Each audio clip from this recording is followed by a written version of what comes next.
Welcome back, everybody, to a new episode of the Replayables. I will introduce myself first. I am Alex, aka Retropolitan Gamer, and I am joined by three people near and dear to my heart, our first four-person podcast. The first person I'm going to introduce, he's the smartest person I know, but he will not stop pissing his pants. Welcome back, George. It's about right. Next on the dais, this man cannot climax without a sniper rifle in his hand. Welcome back, Tony. I'm always shaking it. Just always shaking. I'm so jittery. Happy to be here. A brand new member of the panel today. This guy has been training his whole life for this. No amount of shocking to his chest will ever make him give up. Welcome, for the first time ever, the Podmaster. Pleasure to be here, Alex. Just follow my commands for future intel while you're navigating the podcast facility. Thank you, sir. We are here to talk about one of the most influential, potentially controversial, polarizing games. We are doing Metal Gear Solid here for the PlayStation 1. I would like to start with myself and Master, who are going to talk about playing this game at launch.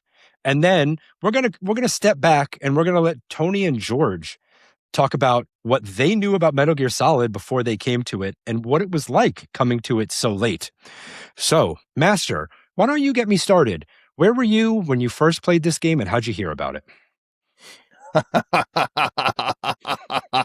Alex, you fool. I can't believe you fell for it. You thought you were disarming the podcast, but actually you have activated the whole thing. Oh my God. Dear brothers. Now the Pentagon will bend to my will. Oh my God, I really must express my gratitude. Because I'm not Master. Master's been dead for 3 days. I am Liquid Randy, your brother. Oh my God. How did we not know this? You really are a master of disguise. I led you right into this podcast studio. It's been planned for months. Wow. Well, Liquid Randy, welcome to the podcast. If I knew how to change my name, I would change it to Liquid Randy, but I don't know how to do it. Amazing. Well, now you can get us started. How did you hear about Metal Gear Solid? How did you come to it? And you played it right around when it came out, right? Yeah, I played it. It was the PlayStation 1 era. It was had a lot of heat behind it. And this was when the aforementioned Carlos, who I've mentioned on like the Tony Hawk podcast, this was his favorite game of all time. Okay. He just loved this game. He would beat it and then replay it and knew all the nooks and crannies. So the first experience with the game was watching him play it, watching a master play it, and kind of just enjoying the story without having to, figure out the controls. I was just along for this cinematic ride. And then in multiple playthroughs, he started teaching me and then letting me do my own run through. So he was my Sherpa through that game. Wow, he really was your Obi-Wan Kenobi. He was just teaching you how to use the Force, and then finally that's really cool. This was at a time where I was still heavily using magazines to learn about games, and at the time, I can't remember if I had a subscription. I was actually going out and buying Electronic Gaming Monthly every month, but this was one of the games that they gave perfect rating to. They would not stop glowing over it. It was the game of that year, and they made it sound like it was the game on the PlayStation. So I think Metal Gear Solid comes out, let me look it up. It comes out September 3rd, 98. I think IGN probably Perfect 10 for it. It was very hyped, and it was definitely the PlayStation 1 killer app. It was the one 100%. that's like, Resident Evil 2, I've mentioned Resident Evil on this podcast because Resident Evil 1 was very early into the PS1, and it was doing all that crazy cinematics and FMVs and stuff that only PlayStation 1 could do. And then, I don't know the order of the games. Final Fantasy VII was a killer app. Also could only be done on a PlayStation. Yes. And I don't know the order of those games, but Metal Gear Solid was like PlayStation's huge movie game. Yeah, I think we get Resident Evil 2 and Final Fantasy VII in 97, which is such a big deal. But then when Metal Gear Solid comes out in 98, it is like, oh, this is what CD-based gaming was built for, you know? So I asked for it for that Christmas of 98, and I was blown away immediately. Within the first 15 minutes, I was just amazed with the first thing that jumps out at me again was just the voice acting. All that stuff we'll get into later. I was blown away, and I probably beat it within 3 weeks. That was a short time. I was really taking my time with it. I didn't have a strategy guide. I was trying to get stuff done. The Psycho Mantis fight probably took me like 2 days because I couldn't figure out what to do. But yeah, loved it so much. And then I never revisited it until later when Twin Snakes came out on the GameCube. Okay, I'm going to toss it over to George first. George, what was your relationship with Metal Gear Solid as someone who never played it until it was homework for this podcast? And then what were your initial thoughts about hopping back into it without going too much into the categories later? Yeah, so I never had a PlayStation 1. So I missed most of these bangers, right? When I got a PS2, I went back and bought the Final Fantasies and maybe a couple RPGs, but I missed it all. Then in college, mutual friend, Mr. Stanley, sent me these videos pre-YouTube. We're talking newgrounds.com, something called Metal Gear Awesome, which is done by a guy named Ego Raptor. Yeah. Hell yeah. Highly Hell stupid. yeah. Yeah. So stupid. And if you played the game, you'd be like, oh, wow, I get it. And I watched the game. I watched the video, had no idea what was going on. Still thought it was pretty funny. And what stuck, like certain things stuck with me. Like when I fought Psycho Mantis, I knew that something was up from that video. Yeah. Also, quick aside, the reason I got a PS3 was because it got bundled with Metal Gear Solid 4, which I still have not played. It just was a value add. Stan beat it and made me watch the ending. Okay. So that as a whole is what I knew about the Metal Gear Solid series coming into the game. I can say I have finished Metal Gear 1 and 2, though. Oh, so you have finished. Did you finish those before you played Metal Gear Solid? Yes. So I knew what to do with the cigarettes. Wow. Ah. Okay. I also think that is web series is a perfect in to the games because the web series is incredible and totally. I mean, Metal Gear Solid's a funny game and it kind of just highlights the humor of the game in a great way. Oh, yeah, Metal Gear absolutely. Solid is the definition of not taking yourself too seriously while taking yourself unfathomably seriously. Kojima method. I know. Mr. Tone, what had you heard about Metal Gear Solid beforehand? And what was it like coming into the Metal Gear Solid world? Did you come in reticently? Were you happy to dive into the pool in the deep end? I knew only what I'd heard in like the schoolyard when I was in middle school. Some friend of mine was talking about this new game that was out on the PlayStation, and it was so immersive and amazing. And he was telling me the guards you'll walk by in the snow, and the guards will be like, "Whose footprints are these?" That is about the most I knew of the game before probably the last 5 years when Snake showed up on Super Smash Brothers and he's hiding in a cardboard box and the exclamation point. And then, of course, I heard about the whole Mantis controller swap thing, but that's about the extent other than I knew Snake was a spy. And that's what I knew. Snake is a sneaky spy, and that's a game about sneaking around and spying. That's what I figured I was getting into. Well, a follow-up for you, Tony. What is it like to go into a game with such a pedigree that's considered such a classic? Do you bring baggage into it? Do you come to it like with a full blank slate and you kind of let it take over you? So I came to this with just an open mind, even though I'd heard it's so big and amazing and like all this things. Like, all right, let's see what this game is like. I knew of the NES titles because I think I touched one of them once, and I was like, I'm not very good at this, and I didn't play it ever again, and I wasn't interested in it. Like I was just taken away from it. But then playing this one, I was like, all right, let's give it a try. It's a 3D version. It was a hit. Everyone loves this series. It's a massive hit across the board. So there's got to be a reason for that. It had to have come from somewhere. So I came in with a bit of an open mind, and I had several pages of notes. I'll go next with that idea, and then I'll pass it over to Randy. So when I do go into a game that is so well received or just there's so much of a reputation around it. For instance, I had never played Wind Waker until 2 years ago. And that was a game that I had heard so much on both sides. Again, as polarizing as Metal Gear Solid. People hated the cell shading. People hated some of the less mature themes in Wind Waker, but people loved the gameplay. People loved the pacing. And I went into it with baggage. I went into it thinking I was going to be disappointed that it was going to be a lower tier Zelda.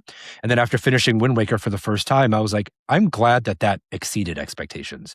So for me, going into a classic, sometimes I'll be a little hard on it because I'm like, oh, it's like when someone tells you have to watch The Godfather your whole life. And then you watch it, and Yeah. you're like, oh, can this movie really be as amazing as it is? And then you watch The Godfather, you're like, holy shit, it is, right? You're like, Luca Brasi sleeps with the fishes. Randy, when you go into playing one of these acclaimed games or a game you've been hearing for a long time, do you often bring in baggage to it? Do you try to come in with as clean of a slate as possible? No, I swing the opposite way. I bring in hype. I'm excited to ride the hype train, and usually games that get really good reviews, I'm more inclined to check out, and I just like jump on those bandwagons. I'm trying to think of recent examples, but like Clair Obscur, that game, the hype's definitely just, I think, got all of us to really jump on it. Whereas when I first saw the trailer, I'm like, yeah, it looks cool, but a lot of these games look cool and then disappoint. And then once all those reviews started hitting, I'm like, I will definitely play this. I haven't beaten it yet. You guys have beaten it, but I definitely am glad that that one stuck the landing. So yeah, the reviews and critic acclaim goes a long way with me.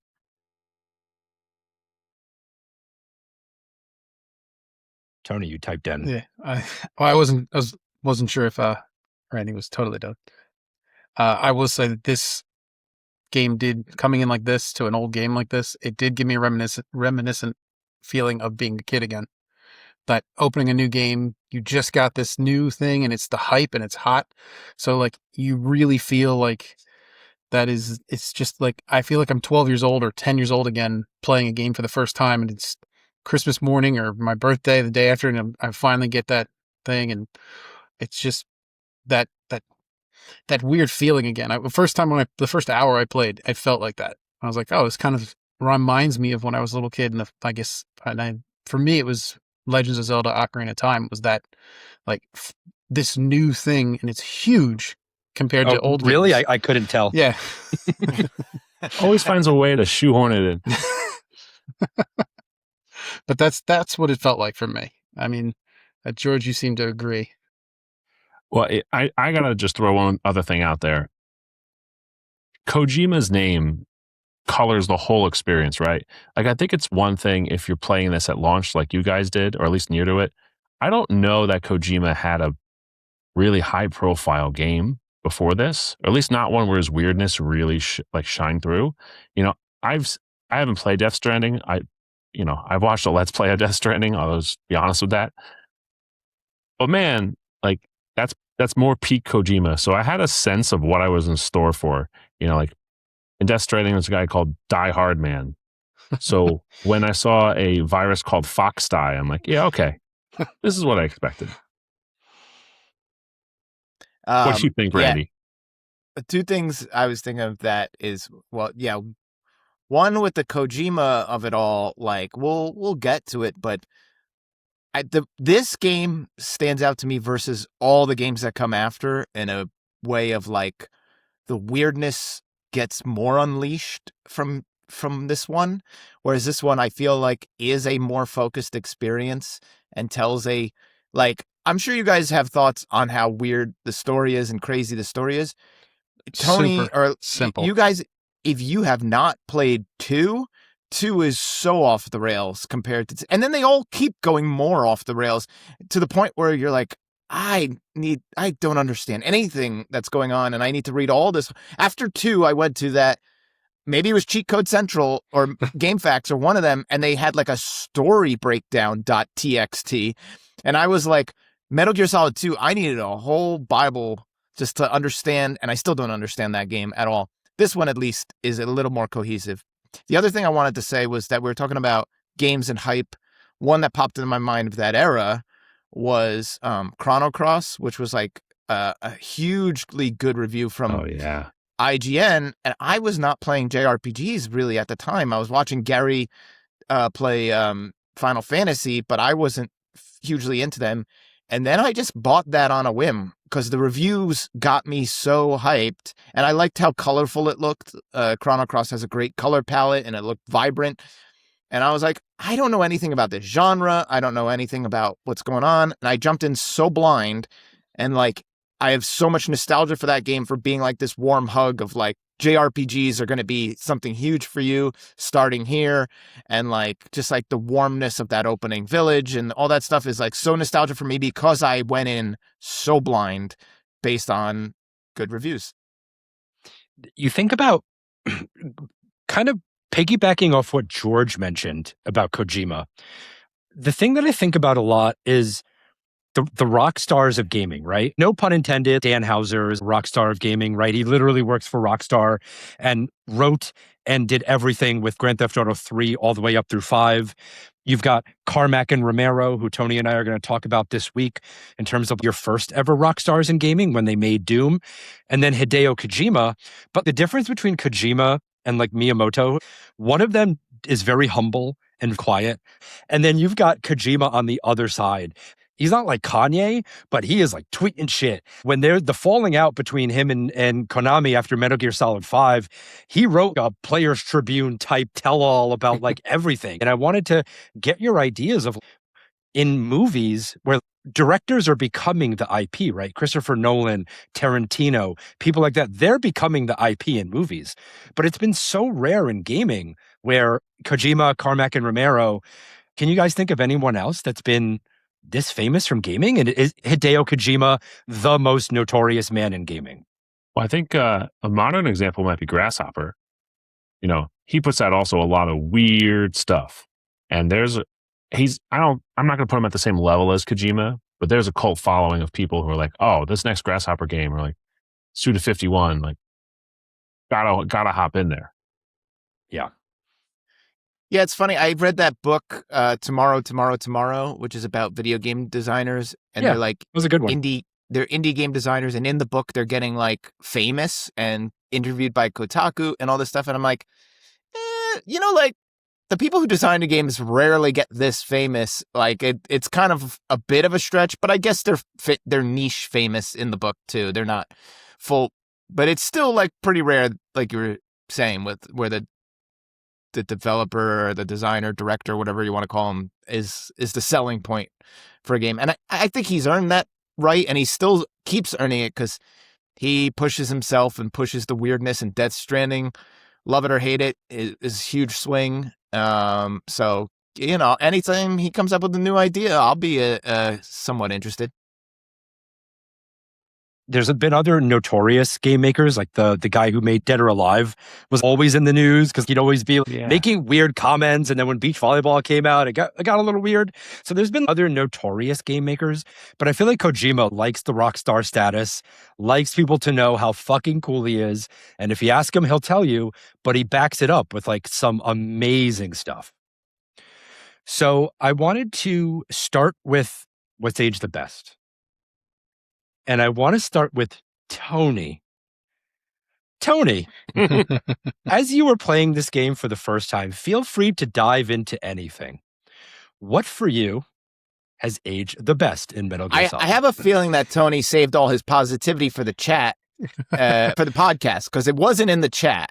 The positivity was saved for the podcast. Yes. Well, it's at least 13 pages of notes on my thing here, so at least 10 of them are all positive. I actually really thought the puzzle solving and thinking outside the box with your inventory and the stuff you have was really interesting and a really cool mechanic. And they kind of touch a little bit into like a Metroid-esque exploring a world as it keeps getting bigger. Like I started my notes with like, all right, this is World 1, assuming it was like a Nintendo game where it was like, oh, once you finish World 1, it'll just start World 2. I was like, I'm waiting for World 2 to show up. And I'm like 3 pages into my notes and like I've fought like 2 bosses already. I'm like, is there never a world change? Am I just in this whole world the whole time like a Metroid game? And that's when it kind of clicked. I was like, oh, this really is like, you can go back and go forward. You can go wherever you want. And the game explores and you kind of like advance like an RPG a little bit. Like your character gets stronger every time you finish a boss fight. And that's like the mini level portions. But I thought that the the puzzle solving and like that think outside the box. How do you solve this room? How do you solve this problem? How do you get into a room? How do you get past the guards and security? What things in your inventory will help you?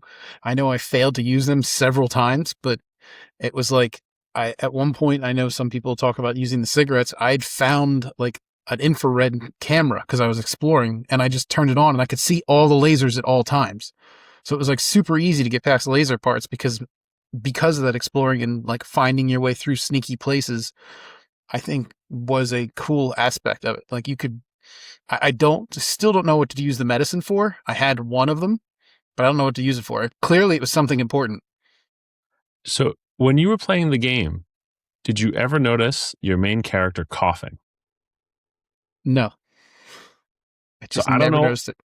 I don't know when it starts. I'm assuming it's for when he stays in a cold room for too long. But at one point, I was trying to sneak around and Snake kept coughing. And I was like, hey, man, he's going to alert the guards. I looked at my can catch inventory. a cold. There was medicine. Because That's I ridiculous. assume if you didn't give him medicine, he would cough and the guards would find it. So I saw the medicine and said 1 of 1. And I was like, okay, clearly this is going to be for like, they're going to poison me and I need to have the medicine for when they poison me. And I got to the very end of the fight. I'm like, I never took the medicine. I guess I avoided the poison portion of the game somehow. No, I just probably never stayed still long enough to get a cold. George, how about you? What stage is best for you? I think Snake is a character, you know, and this kind of hops off of that idea of like the directors being so well renowned. I mean, David Hayter is Solid Snake, right? And when they tried to do a game without him, people rebelled hard. So I think this game right away cements him as the guy. You're going to continue to want Snake and you're going to keep getting David Hayter. And if not, we riot, right? Agreed. Randy, anything for you that stage is the best? And we're going to go around because there's going to be a lot, but what's one thing for you? Master Randy. Yeah, thank you. I'm Liquid Randy now. Sorry. The story, I love the story and I love the voice acting. It was leaps and bounds more cinematic than anything at the time. And now going back and watching those scenes again and hearing those voice actors again, I'm like, they are killing this dialogue. It is so fun. It is so, there's a million plot twists. We'll get into them.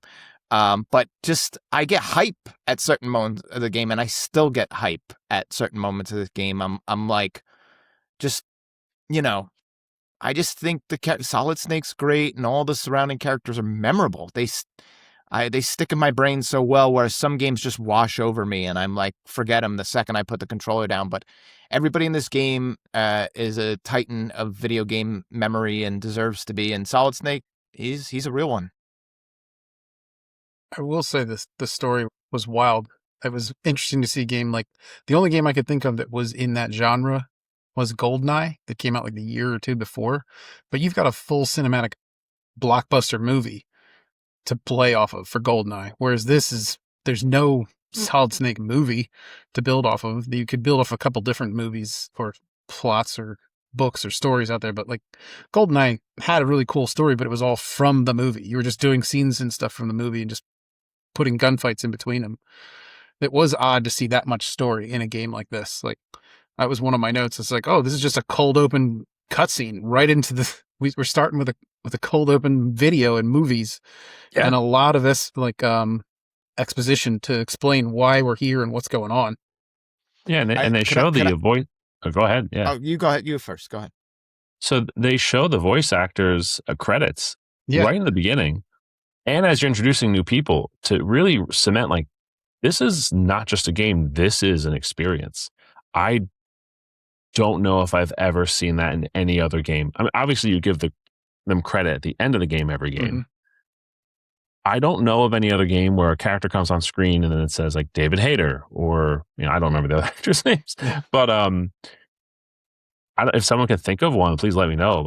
Aside from maybe future Metal Gear Solids, but I think it's pretty unique. Yeah. And so a question that popped in my mind for the two new guys who played it, like how invested did you get into the story? Because I know when I play video games, especially retro ones, I'm approaching them with a mindset of like, oh, how did this age mechanically is a big thing on my mind. I don't expect to get too swept into stories of old games because a lot of old game stories suck and like it's like not worth it. So without, nobody was trying to influence you. You were just going in to play your podcast homework.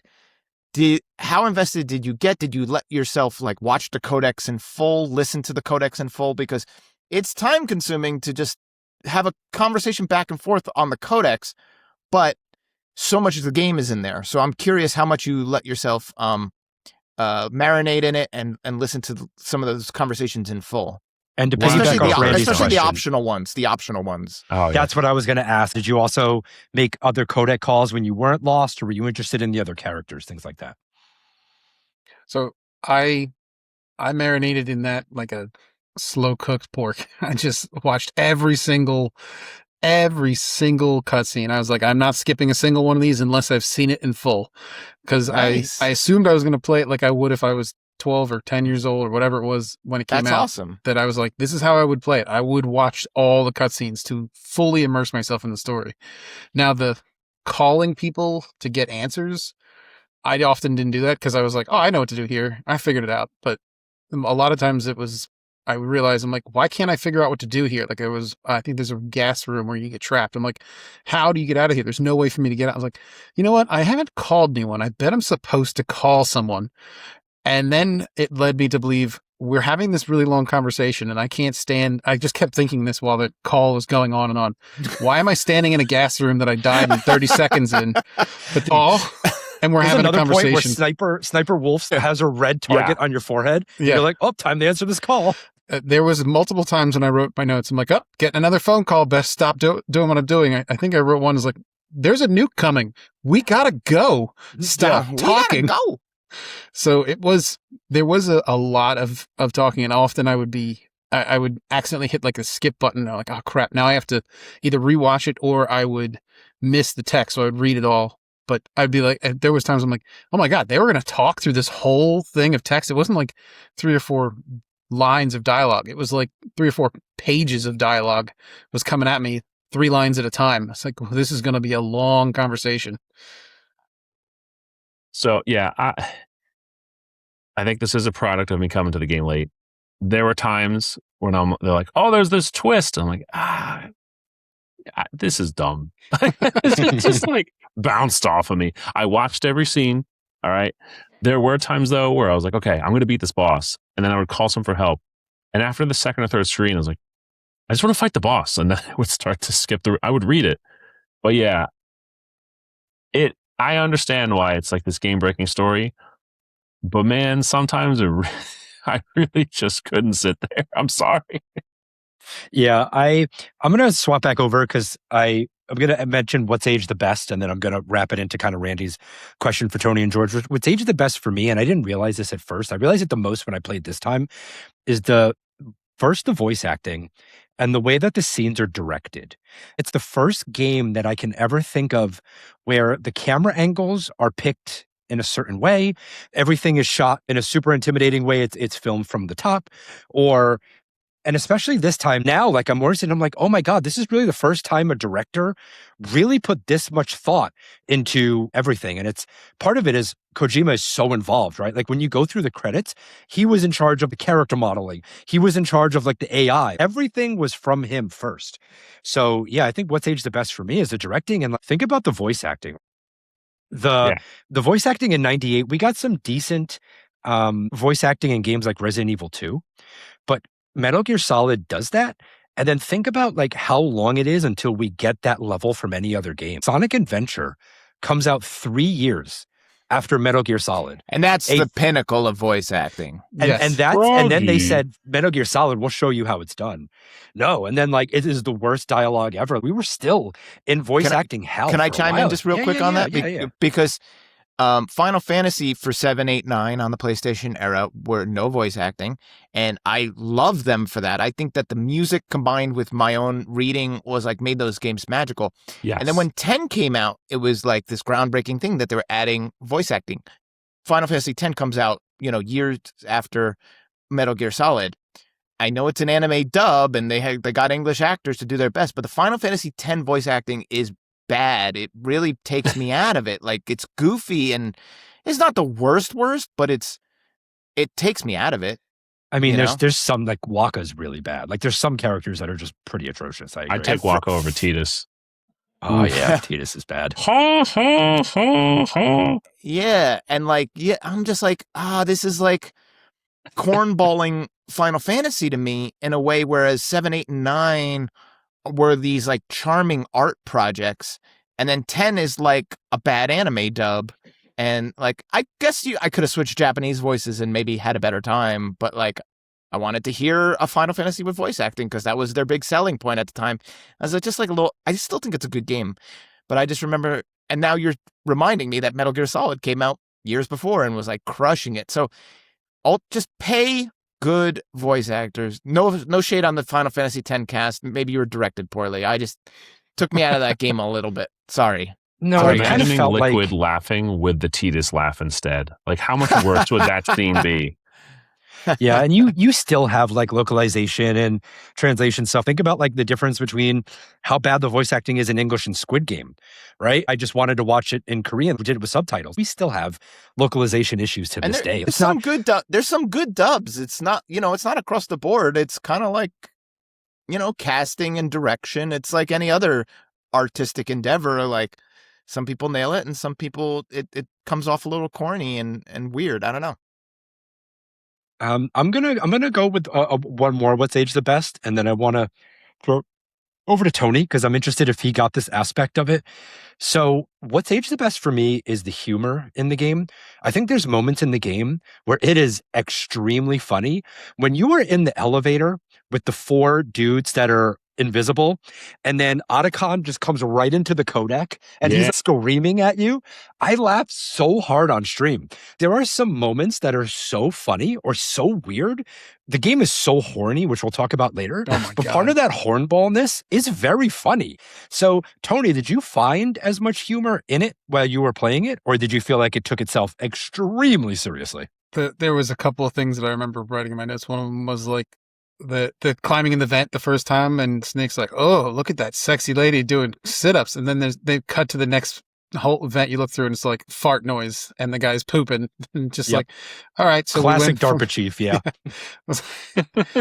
and then a lot of the enemies seemed so much like ripped right from movies, that they are like anime versions of movies. Even to the point where Otacon is talking about, like, this is like one of my animes. It's so crazy. Like, I think I have a note that was like, what was the... I mean, Otacon's has got to get like Me Too'd, right? He's just like, he's a creep. He is a perv beyond pervs. Sorry, he's just Tony, a police what was your note? Well, as soon as I saw Ocelot, I was like, okay, so Ocelot's the guy from Blade Runner. And then you've got... who's the Vulcan Raven from every like Arnold Schwarzenegger movie? Yeah, like I was like, Raven equals Arnold. All right, got it. Cool. So that it was just like instant, like just anime style characters. Like I half expected to have them just be like, and do like weird anime poses in the middle of their fights and things, like putting their hands up over their faces and been like, aha, I've seen you now, Snake. You can't get past my defenses. And it was just so weird at times that I was taken back, but I would more laugh at like the absurdity of it than not get like, oh, there's a kind of a joke. And then obviously there's Otacon soaking the floor with piss that they point out so much in that. Why did I invent this? Yeah. That was straight out of Obsession. Yeah, exactly. Yeah, the Otacon appearing in the codec, it's one of my favorite moments in the game where he just zooms in. And I didn't even think it was funny. I thought it was cool. I thought it was like a cool effect that they were doing. Yeah, it could be both. Yeah. But did you find other parts of the game humorous, George? It's really colored by my watching Metal Gear Awesome first. Okay. But when they zoomed in on Meryl walking away, I'm like, oh, I know what that is. The male gaze, that's right. Oh my God. And I think that the humor's, I think, a little more front loaded. After that elevator scene, I think you're really putting more of the pedal into the metal on the seriousness, as long as you can keep a straight face when they're like talking about Fox die. I'm like, okay, Yeah. you know, Some of the names were absurdly silly.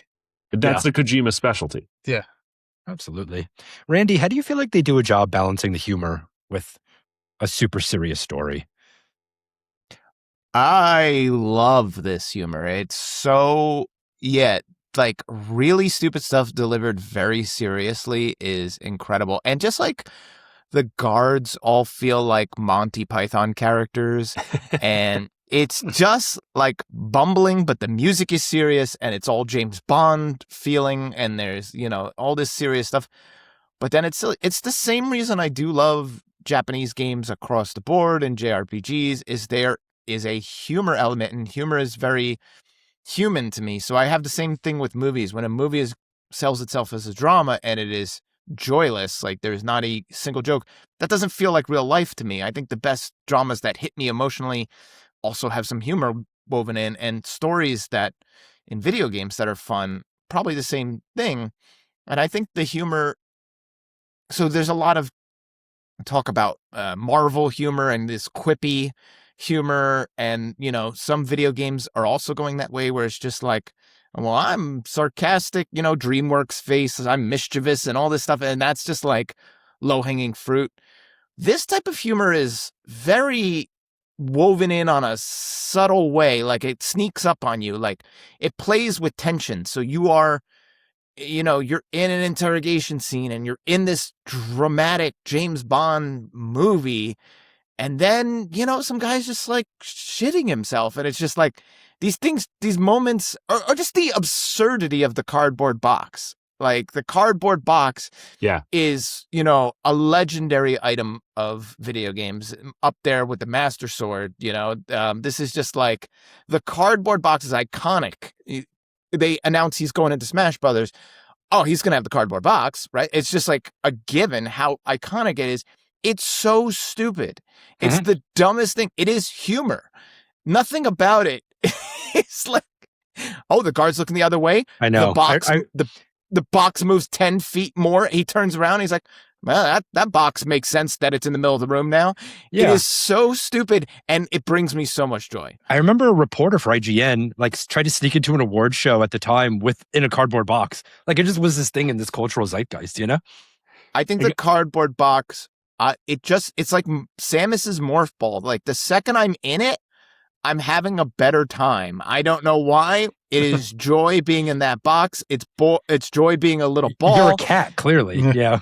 Yeah, I guess so. It's just so stupid. Also, you'll never watch a James Bond where he's going to ask for help and someone's going to show up with just a bottle of ketchup. Like, oh, here's a handkerchief I found with some ketchup. Yeah. And I had to turn the game off because I was just so tired at that time of night. And I'm like, what do I do with the ketchup? Like, it didn't even enter my brain to call someone.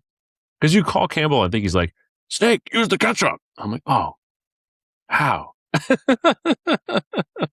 By the way, I failed that. The guard left the room.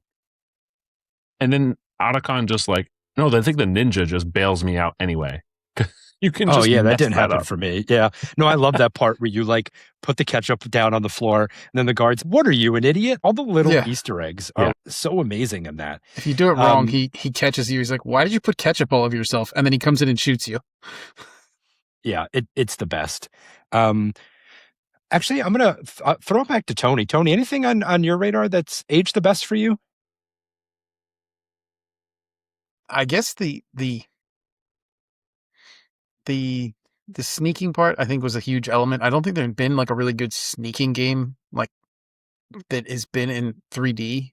I know that I think the first two involve sneaking around a bit, but like the part of this is like there's multiple ways to do it, and there was multiple ways to get through levels. You could just go through it. A couple of times when I finally figured out how to use a gun, because that took me a little while. I was like, oh, I can just shoot all these guards real quick. And then they all came running. I'm like, well, that's not going to work. And then like trying to find a way out and hide is like, all right, so now I have to kind of memorize their paths and look at what they're doing before I can just run through this room like you could in a game like Doom or in like GoldenEye. You could just run in and start shooting like crazy, or you could try to sneak around, but usually you you just defaulted to blowing the place up because it was more fun to come blasting in with 2 AK-47s and tearing the whole place up. So you try to do it in Metal Gear Solid, and it doesn't work. You have to kind of learn a little bit. I think like future games even took that element, like the Assassin's Creed franchise. I remember when that first came out, my roommate was telling me about it, Randy, and saying how amazing it is, and it's so interesting, and learning all the different paths that you could take. So this was kind of like the grandfather of that element of learn what the characters are doing and the enemies, see if you can outsmart them and trick them and change how the game plays. I mean, there's multiple ways to play this where you could take forever to do stuff, or you can just kill everyone, or try and sneak out around and hurt nobody but never get caught. I saw somewhere it said, like, I think if you beat the game without ever setting an alarm off, there's like a special ending or something to it. I was like, I don't think I could possibly do that, because I would get caught by the cameras almost every time I went into the tank room. I think it was definitely the first stealth game I ever played.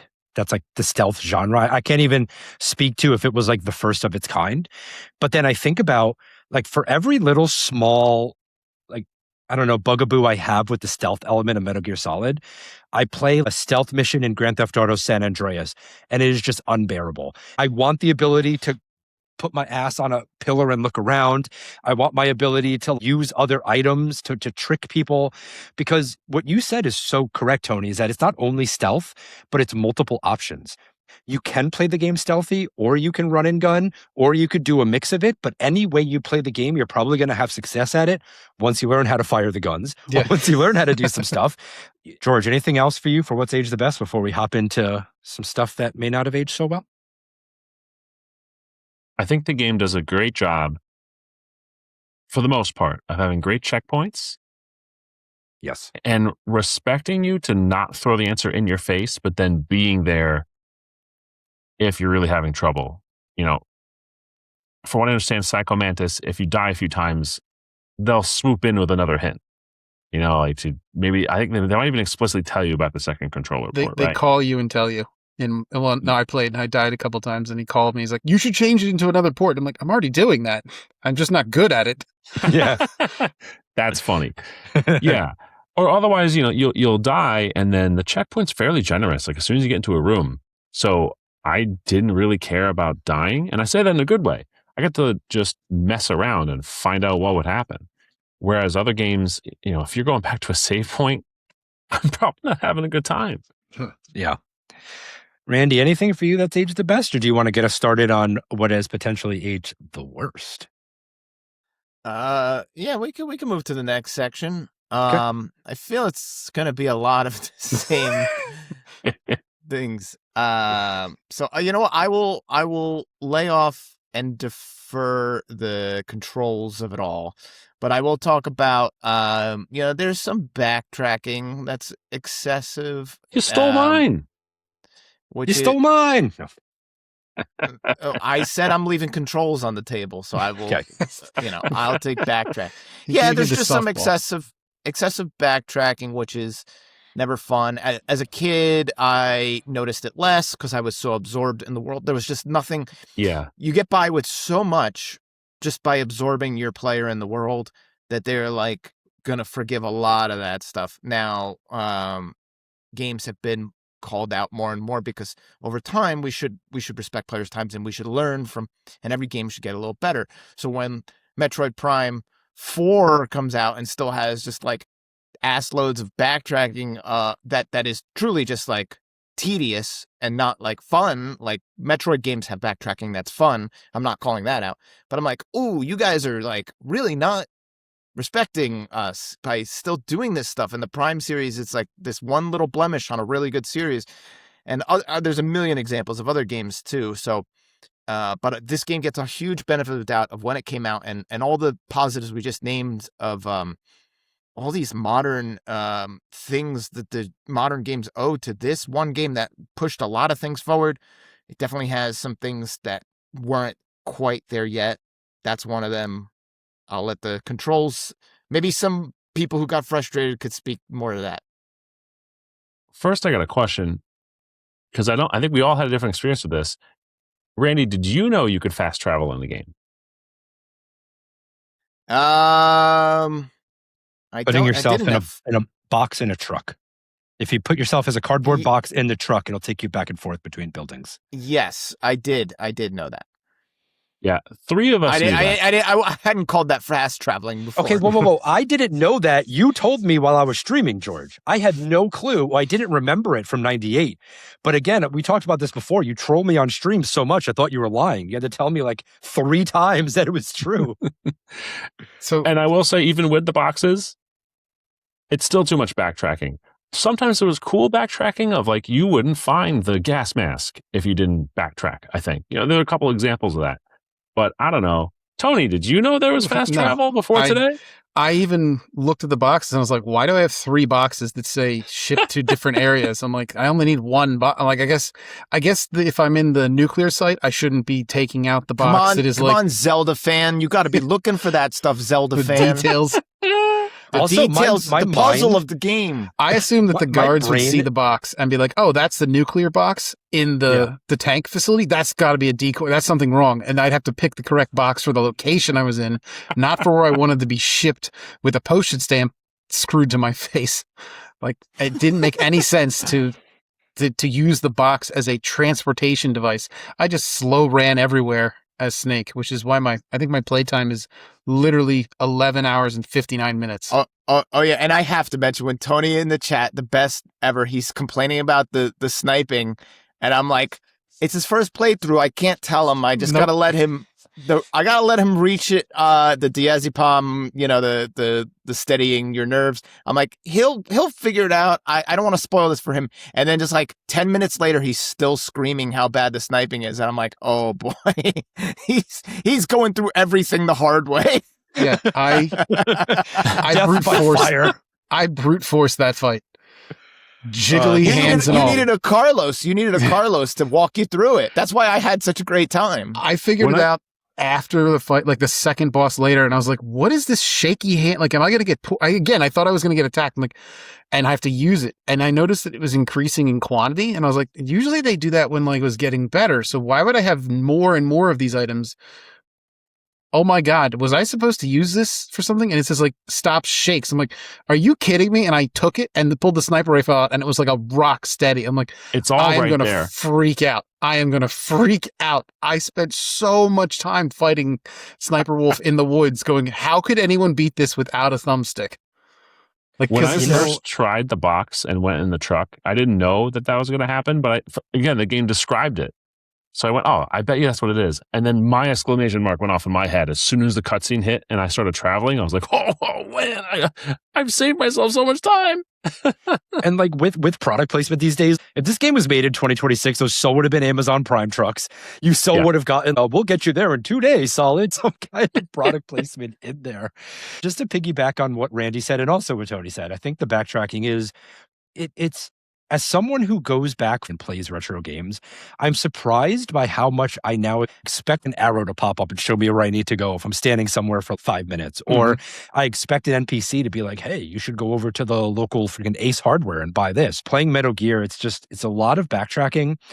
It's also not the biggest world map or not the biggest area. So it's not like it's taking you half an hour to get back to an area. But there is a lot of, hey, go all the way back to the beginning and get this item, then go all the way back here, then grab this key card and go to a meat locker, and then like go to a Hot Works and then come back. I think another thing that's aged the worst, and I'll take this, is there's a lot of silly deaths. There's a lot of crap. I didn't know I needed a mine detector to see the claymores. I didn't know that I needed the cigarettes to see the lasers. Maybe that was me not making enough codec calls.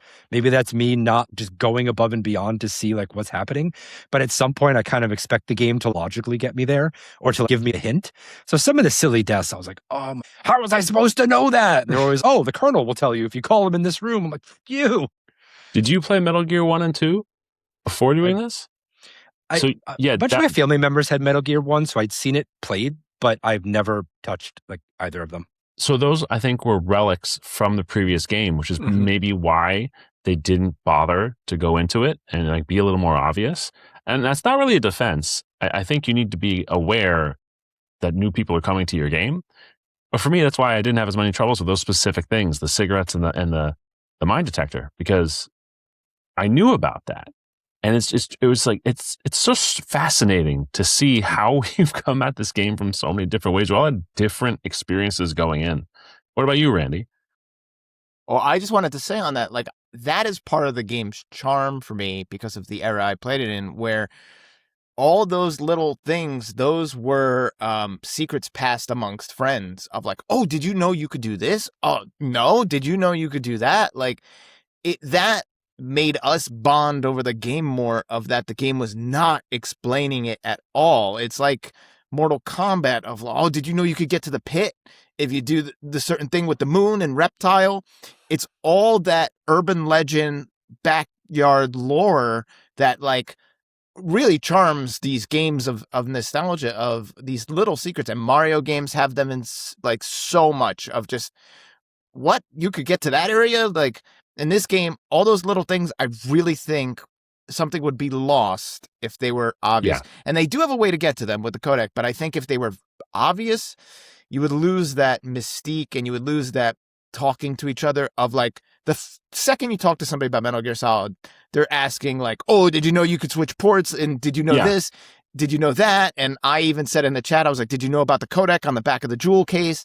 Like, you get excited to converse about it, which is definitely a huge part of the game's allure. But Tony and Johnny? I had that experience in 2026.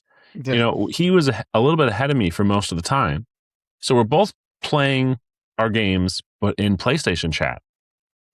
And I mentioned something about looking at the manual. He's like, yeah, I flipped it over back and forth. There was nothing inside. I was like, oh no. You can open the manual. There's stuff in there. Didn't realize the digital manual had more in it. So I learned so much about the game at like hour 10 and a half out of about 12. But it's like the same as being, you know, young teenager and not getting something, and you go to school and the guy's like, oh yeah, of course, you know, Merrill tells you. Well, this is a question great.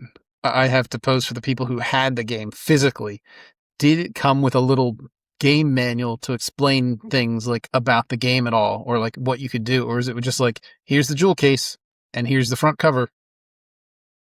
No, it came with a little instruction manual, and I don't remember everything that was in it, but I do remember like 1998, Alex would actually read the instruction manual on the way home when I bought a video game. And I do remember like I was pretty well equipped for at least like the controls and some of the basic stuff because of the instruction manual. But it was shorter, but yeah, it helped. So I literally, when I was obsessed with a game like that, when I wasn't playing the game, I was reading the manual over and over and over. Like every little detail I could get out of it, I was learning about the game and everything. So I feel like I would have done a little better on some of these puzzles had I had the manual and known, like, I think at one point, George, you said, oh, I just grappled that guy. And I said, you can grapple people? Yeah. You can grab them and like choke them out. I was like, I didn't know you could even do that. I've just been running from people the whole time and like hiding in corners and like luring them away. There was you told me, you're like, oh, you can like go back and like bulldog choke him like John Moxley. And I was like, really? And then sure enough, I was able to do it. George, you Sherpa'd these two guys. Yes. I so found these in the manual later. To be fair, I hadn't played the game in almost 20 years. I still remembered and I was still surprised. Okay, so my last one stage, the worst. I really appreciate the story, especially coming out of Metal Gear Solid 2 and 5 and even Snake Eater, where the story gets kind of wonky. But the only thing I was disappointed in is the last maybe hour and a half of the game, they really take that controller out of your hand. You are getting calls every 5 minutes. There's a part where you're going through the Metal Gear room and Otacon is calling you like every 10 steps. And I'm just like, Otacon, this could have been a text, my guy. This could have been an email. The definition of this could have been an email. We did the Super Metroid one together, and we talked about how you get one cutscene and the game never takes the controls out of your hand until Mother Brain has you. Whereas this, I just wish I could have played a little bit more in the last hour and a half. And I get it. Yeah. You get Master Randy taking his glasses off and he becomes Liquid Randy. You learn about Meryl being the Colonel's daughter, all these crazy things with different endings and stuff. And it's like, I get it. You need to put all that in.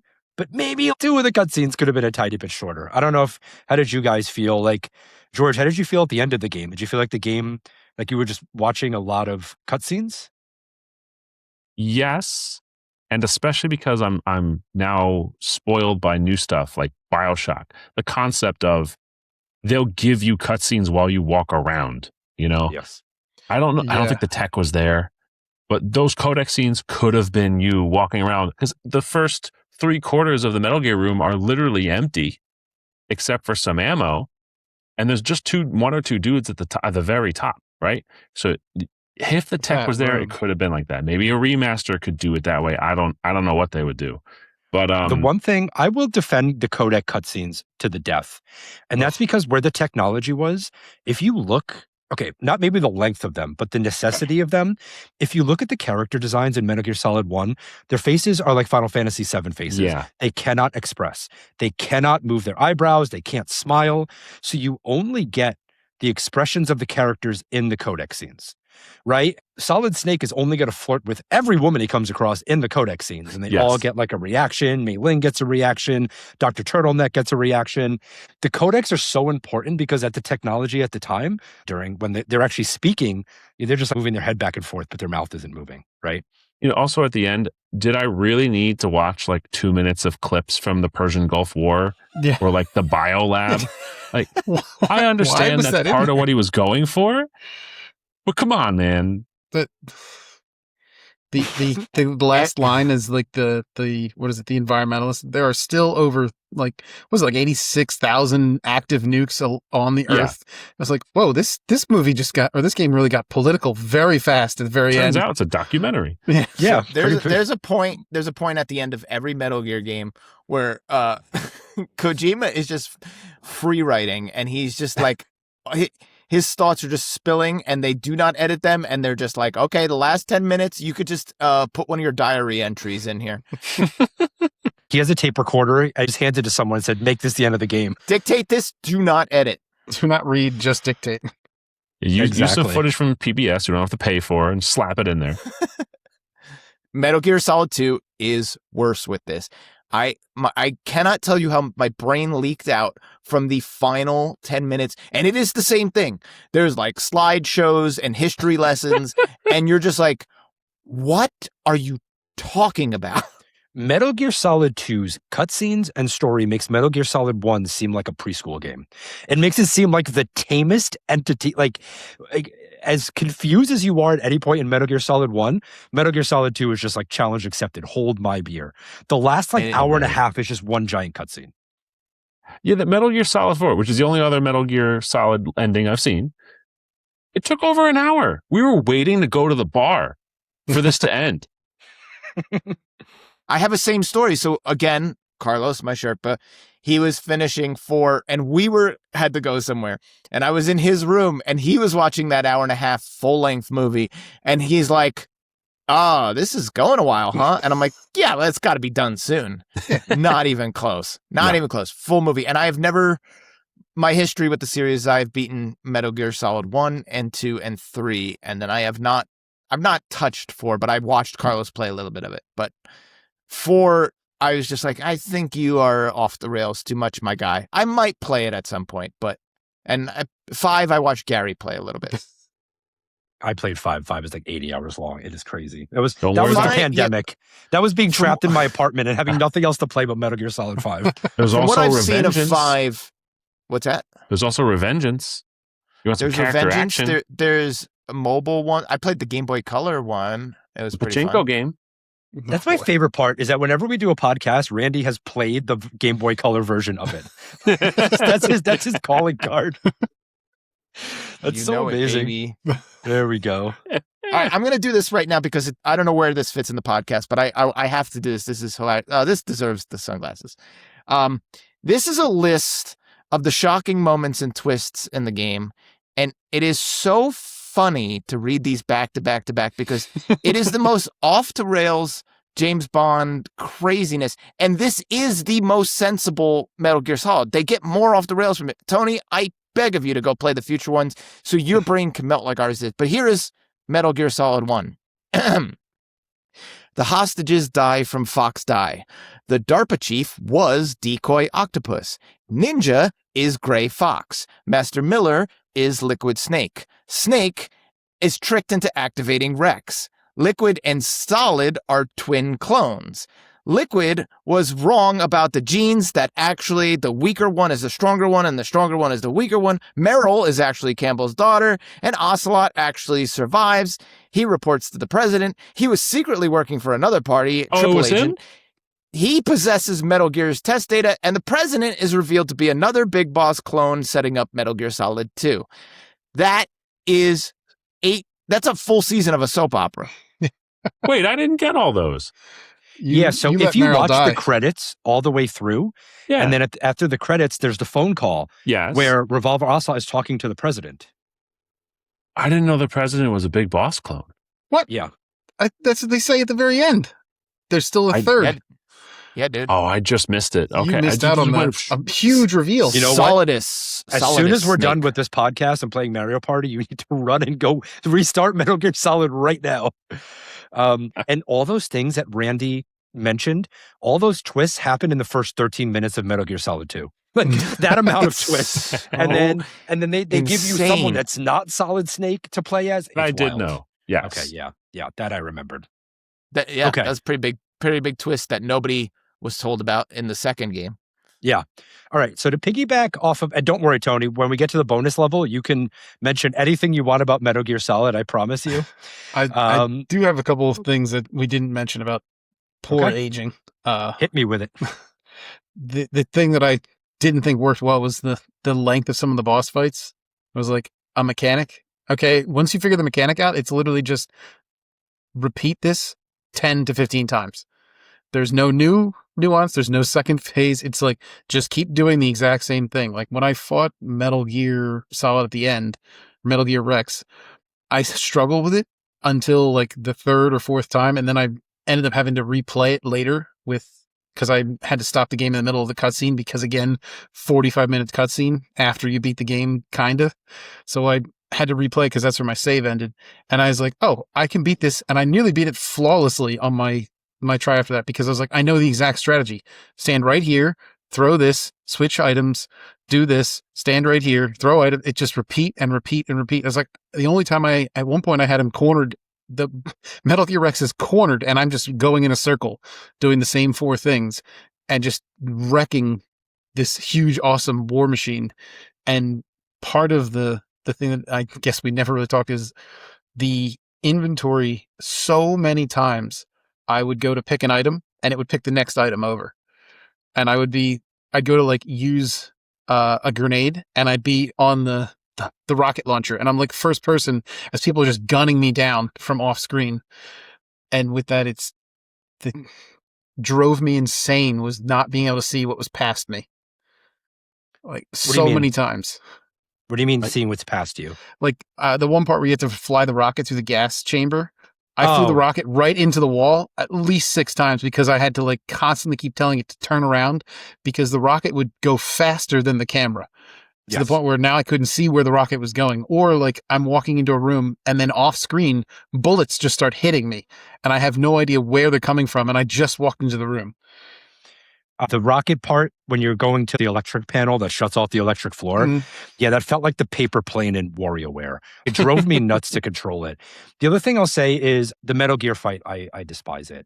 I died so many times, and then all of a sudden, I was perfect at it. Yeah. But I died like 7 times. The stomping with the one-hit kill, the laser I couldn't avoid. And then to piggyback on your guys' stories, similar to Randy and Carlos, and then you waiting to go to the bar, George. So I'm streaming Metal Gear Solid 1 on the final day. And I'm like, oh, there's only 3 boss fights left. It's okay. I've got a telehealth call at 3 p.m. It's fine. I'll be ready for my doctor well ahead of time.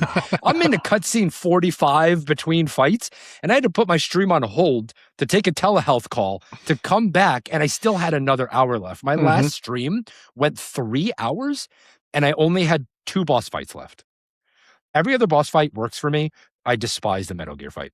I could safely say that I didn't use a guide for any of this game, and I really didn't want to.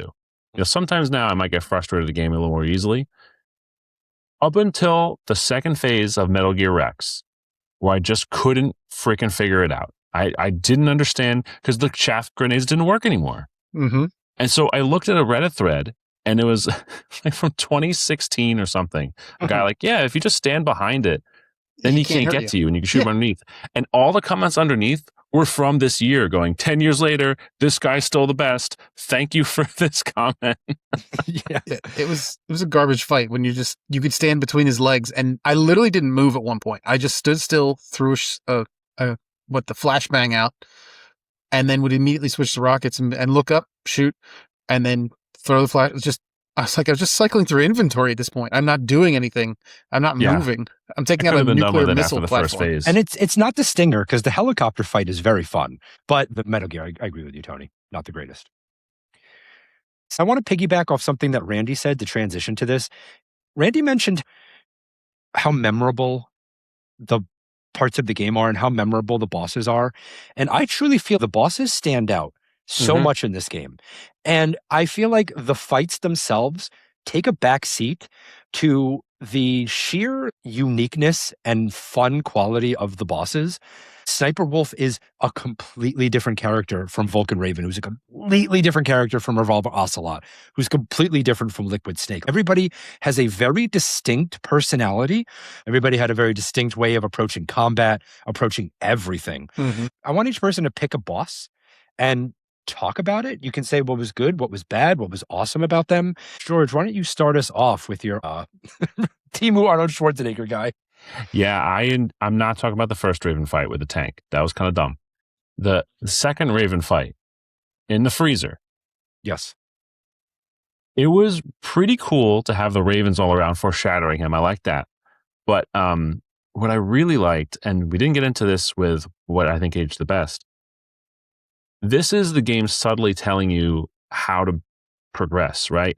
You get into the room before, there are C4 stock in addition to the Nikita missiles. Because, you're in this grid, and my brain first goes to the Nikita missile, like go forward, backward, try to catch the guy unawares. And that was kind of fun. Then he speeds up, and I died, and I was like, I don't know. Wait a minute. I picked up C4. I should be using that. And then next fight, I got him. And I like that the two phases operated differently mechanically. I think the game really shines when it does stuff like that. No offense to Tony here, but they're throwing the diazepam at you right before the fight with Sniper Wolf. Wow. Kind of a big hint. Tony out here catching strays. Kind of a big hint. Shaking the game. myself He's to like, death game over does a here. good job of setting you up. Fucking dumb you have to How be. does he get through Zelda games without a strategy guide? This guy's whiffing on hints. Because Link never has shaky hands. He's pulling that bow back like Odysseus. That's right. Perfect. All right. Tony, why don't you go next? Tony, give us a boss fight. Off of that, I would say that was actually my favorite fight, George. That exact fight. There was a point where I was doing the same thing as you and everything, and then at one point I think I said out loud, "Okay, it's a cat and mouse game," because each boss, and like you said, Alex, each boss fight was unique and special compared to the others, and it wasn't so much like in like a Metroid game where it was like, "Oh, here's the new super missile. You need to use it to beat this boss. It's the only way to beat the boss." It wasn't like in Zelda where here's the hook shot. You need the hook shot to beat the boss in the boss world or in the boss room of the place where you got the new item. It was like, figure out what you have to get this done. And I think I used different items than you, George, than C4 and other things. I used a couple of like sneaky mine things that were like that, or like trip mines that I had picked up. Yeah, I used claymores. Yeah, and claymore. So it was like I never got those. But it became like a cat and mouse style of game where in that one fight. So, but the one fight obviously that sticks out in my mind is the Sniper Wolf fights, because it was literally just brute force. And I'm going, how did anyone ever do this without a thumbstick? Like, I couldn't imagine doing this with a D-pad. And the randomly just, I'd be like locked in, and I'm just sitting there waiting for her to pop out, and like the whole controls shake everywhere. And then she pops out and shoots me. And of course, now I'm looking at a wall, and for some reason, I couldn't figure this out. The sniper rifle, you could move left and right when you're zoomed in, but you could only move, you couldn't look in a direction without zooming out and being in third person. So as soon as you went in first person, the speed at which you moved seemed to be relative to how far away the object was. So if you zoomed in accidentally on something really close to you, you crawled slowly to the side. Meanwhile, you're getting shot, which then sends you flying off to the side. So every time I got shot, I basically stood up and like laid back down. It was the only way You to have do to it. do that. Yeah. You have because to do that. I was like, this is frustrating, but eventually I did finally brute force beat it, and I felt accomplished at that point. And then, of course, got really mad at myself for not using diazepam to calm my shakes. I'm so angry that it was one of those things because it's the classic RPG. Shaky Sherman over here. I can't use this item. I can't use this item. I'm not finding it very often, so it must be important. Oh, I beat the game. I never used the special item. I hoarded it like a dragon the whole time. Yeah. You made such a good point there, Tony, because this was a time where the PlayStation came with just the diagonal pad controller at first. Mm-hmm. The DualShock was something you had to buy extra. I happened to have the DualShock and happened to have the analog stick. Yeah, it must have been brutal if you just had the D-pad. You don't get any precision with that. And especially with the fact that you're right, you can't really move once you're down in the sniper rifle. You got to stand back up. You need to return or do whatever. That must have been brutal without the D-pad. Randy, is there a boss that stuck out to you? Someone you think of often? Somebody's got to talk about, old Psycho Mantis. Yes. Yeah. Psycho Mantis is a legend of this game. It is one of the first things people will talk about. I mean, I think it's up there with all the little cultural things that for Tony and George, I'm sure, like seeped into them even without having played it. The cardboard box is a huge one. And Psycho Mantis is the other one. He is an incredibly clever, smart boss he comes at you with his psycho, he's reading your mind. What does that mean? It means that you can't really attack him and he's one step ahead of you all the time. And the way you can beat him and actually start doing some damage is by switching your controller port. So he's reading the one port, he can't read the other port, and you physically do that. And that is it still breaks I still think to this day, the only other game that screwed around in that arena was Eternal Darkness for GameCube. It's like the only other, which is they took the Psycho Mantis fight and made a full game out of it, kind of. But so that was incredible. But then the other thing is he's reading your memory card. Yeah. And he's telling you about all the games you played, and he's taunting you. It's like, oh, you Crash Bandicoot playing motherfucker, and you're like, he's in my head. We didn't get that. They didn't. You can't simulate a memory card when you're playing on the PlayStation 5 collection. The only thing mine said was, you didn't save very much. You're a big risk taker. Yeah, because I'd only saved like 4 times up to that point. You said the same thing to me too. Yeah, I was a chicken. Yeah. Like, wow, your folder named Bang Bus has a lot of gigabytes in it. It's like, he's reading my PC. No. That's like 60% of your Plex. Yeah. You just throw your PC out the window. You're like, I'm done with this game. I'll wing the rest of the podcast. He's actually reading my taxes folder. Oh no. So that's Psycho Mantis. I also want to shout out Revolver Ocelot. In the beginning, he's a little bit of a goofball. Don't take too much because that's my pick. So okay, I'll let you have it. Just that he for Tony and George, like he is grows into even more for the rest of the series, especially in 2. He's a big player. He goes cray. Yeah, he's cray. So and he's like, Revolver Ocelot. He's in 3. Young, hot, sexy Revolver Ocelot. Too. Yeah. So he is one of the ones young, that travels hot, sexy Revolver Ocelot. This game just makes all of us horny. Yeah. He's a stud in the 3. Does he walk like Meryl in 3? I hope so. He does. He's a legend of the series, and he's such he taunts you in the game, in the boss fight. He taunts you, and that's kind of his character, just the whole series. He's just like, he's always poking and prodding you like a little sniveling, annoying little guy. So Revolver Ocelot's if you play any of the other games, I think 3 is worth a play for you guys. He's in them all, and he's a legend. Yeah, I shout out to Revolver Ocelot. You could talk to any gamer and say, I love to reload during a battle, and they're just going to get it. Like putting up like a wolf pack sign at a wrestling show. It's just like one of those things that's easy to communicate about. I love the Revolver Ocelot fight because at that point in the game, it's really starting to escalate. You're starting to get the stuff with the DARPA chief. And then the Revolver Ocelot fight is the first time in the game where I feel like, oh, this is completely different from anything else. This is unique. He's got the president of Arms Tech tied up, Baker.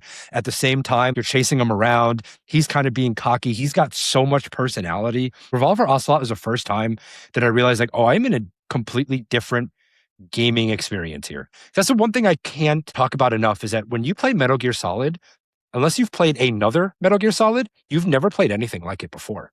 To this day, 2026, it is still one of the most unique pieces of gaming that's ever been done. So, yeah, Revolver Ocelot for me, those boss fights and everything and the characters and everything but the Mei Ling. Like, if she would have told me another dumbass phrase, she's like, there was one where people who are picking watermelons shouldn't wear sandals. Oh, And I'm like, what hallucinogenic drugs are you on, girl? You know?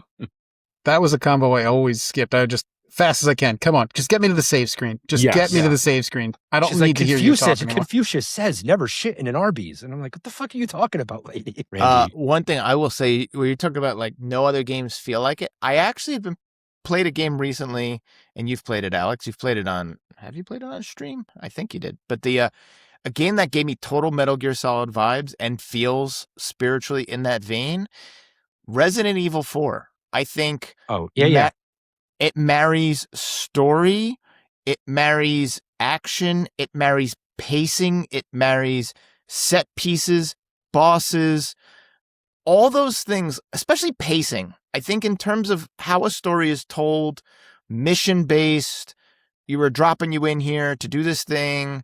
Like, I just get so many, it was dawning on me as I was playing, and I love Resident Evil 4. I was like, I'm getting Metal Gear Solid vibes out of this whole thing. And like, you know, the president's involved. That's a little subtle thing, but just all these little ways. I'm just like, you know, you beat one of those crazy bosses. There's a big fish monster. There's a big this thing.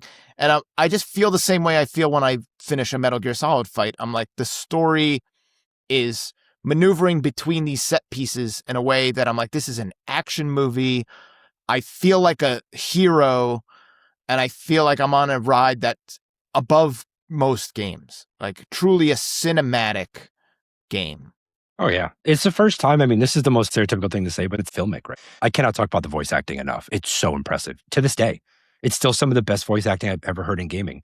And this is almost 30 years ago. Holy shit. Yeah, 28 years ago. It set the standard that high. Okay. I want to get into the, as we start wrapping up our last few questions here, I want to get into the red keycard take, which is your hottest take. George, why don't you get us started with your red keycard take? This game would be so much better if you replaced all the codec scenes with FMVs. Think about how stupid, goofball, bonkers it would be to have like a James Earl Jones play Campbell or something. Like, I'm thinking of Tiberian Sun, and just have this like just so ham-fisted. Like, you're playing like, what? Oh man, what's that horror game? It was like Date Trap or something. Night Trap? Night Trap. Like that you level. wanted full Sega CD Sewer Shark FMVs. Yeah, yes. Replace the codecs. Otacon peeing in real life on the carpet. Imagine how many takes they'd have to do. Wow. Yeah, we're not king shaming here, but that's a good one. Jesus. Is that hot enough for you? That is hot. I couldn't disagree more, but that is hot. But that's the point of a hot take. I really like those dumb FMVs. That's such like a period of time in gaming. Wow. Tony, you got one for us? So I don't think this game lives up to its hype. It could have been so much better. From all the hype that everyone talked about how great it is, a lot of it was very linear to me, and I felt like, oh, this could have been a better if it was in that Metroid-esque. Like, it felt like a Metroid game for the first 2 hours, and then it just turned into a linear run back and forth game down a straight path. I was like, this could have been so much cooler if it was sneak into this area and then find your way into a different part of the first area and then reconnect them. So now you have a path down to the hangar from apparently you could go into the hangar in like 4 different ways, but it was always like that multiple ways in, but you always end up going from room A to room B to room C. and there was no connection other than that. And apparently short connections was just box yourself up and throw yourself and ship yourself like a Amazon package across the base. But it was like this big supposedly this huge facility that was like a long corridor style design where there was no interconnectivity. There was no like roundabout ways that you could get through areas. There was a couple little spots here and there, but I think that could have been better and made the game way more interesting, in my opinion, and lived up to the hype. And I feel that the genes and the technical mumbo jumbo they would randomly throw in just took me out of a lot of the conversations when it was like, okay, now you're just saying random tech words. It's just like buzzword. As all right, cool. Nano machine particle gene therapy. This is why I got into genes, to find out my history. It's like, that's not how genes work. All right, you're just making up words and using science terms to try to flesh out a story. So that would be my hot take. You should never play Parasite Eve, because all they talk about is the mitochondria as the powerhouse of the cell or whatever it is they're talking about. It's terrible. But I actually, look, as the other guy who played this late, I completely disagree with that hot take. I think this game lives up to what it was proposed to be in the lens of 1998 design. Are there ugly parts? Hell yes, there are. But maybe this is because I've also been exposed to other things that Kojima's done. It met this expectation I had. Okay. I'm going to go next, Randy. Sure. My hot take, and this won't apply to you guys as much, but my hot take is that Metal Gear Solid 2 is by far the best Metal Gear in the series. Oh. It is, I know, it is hot.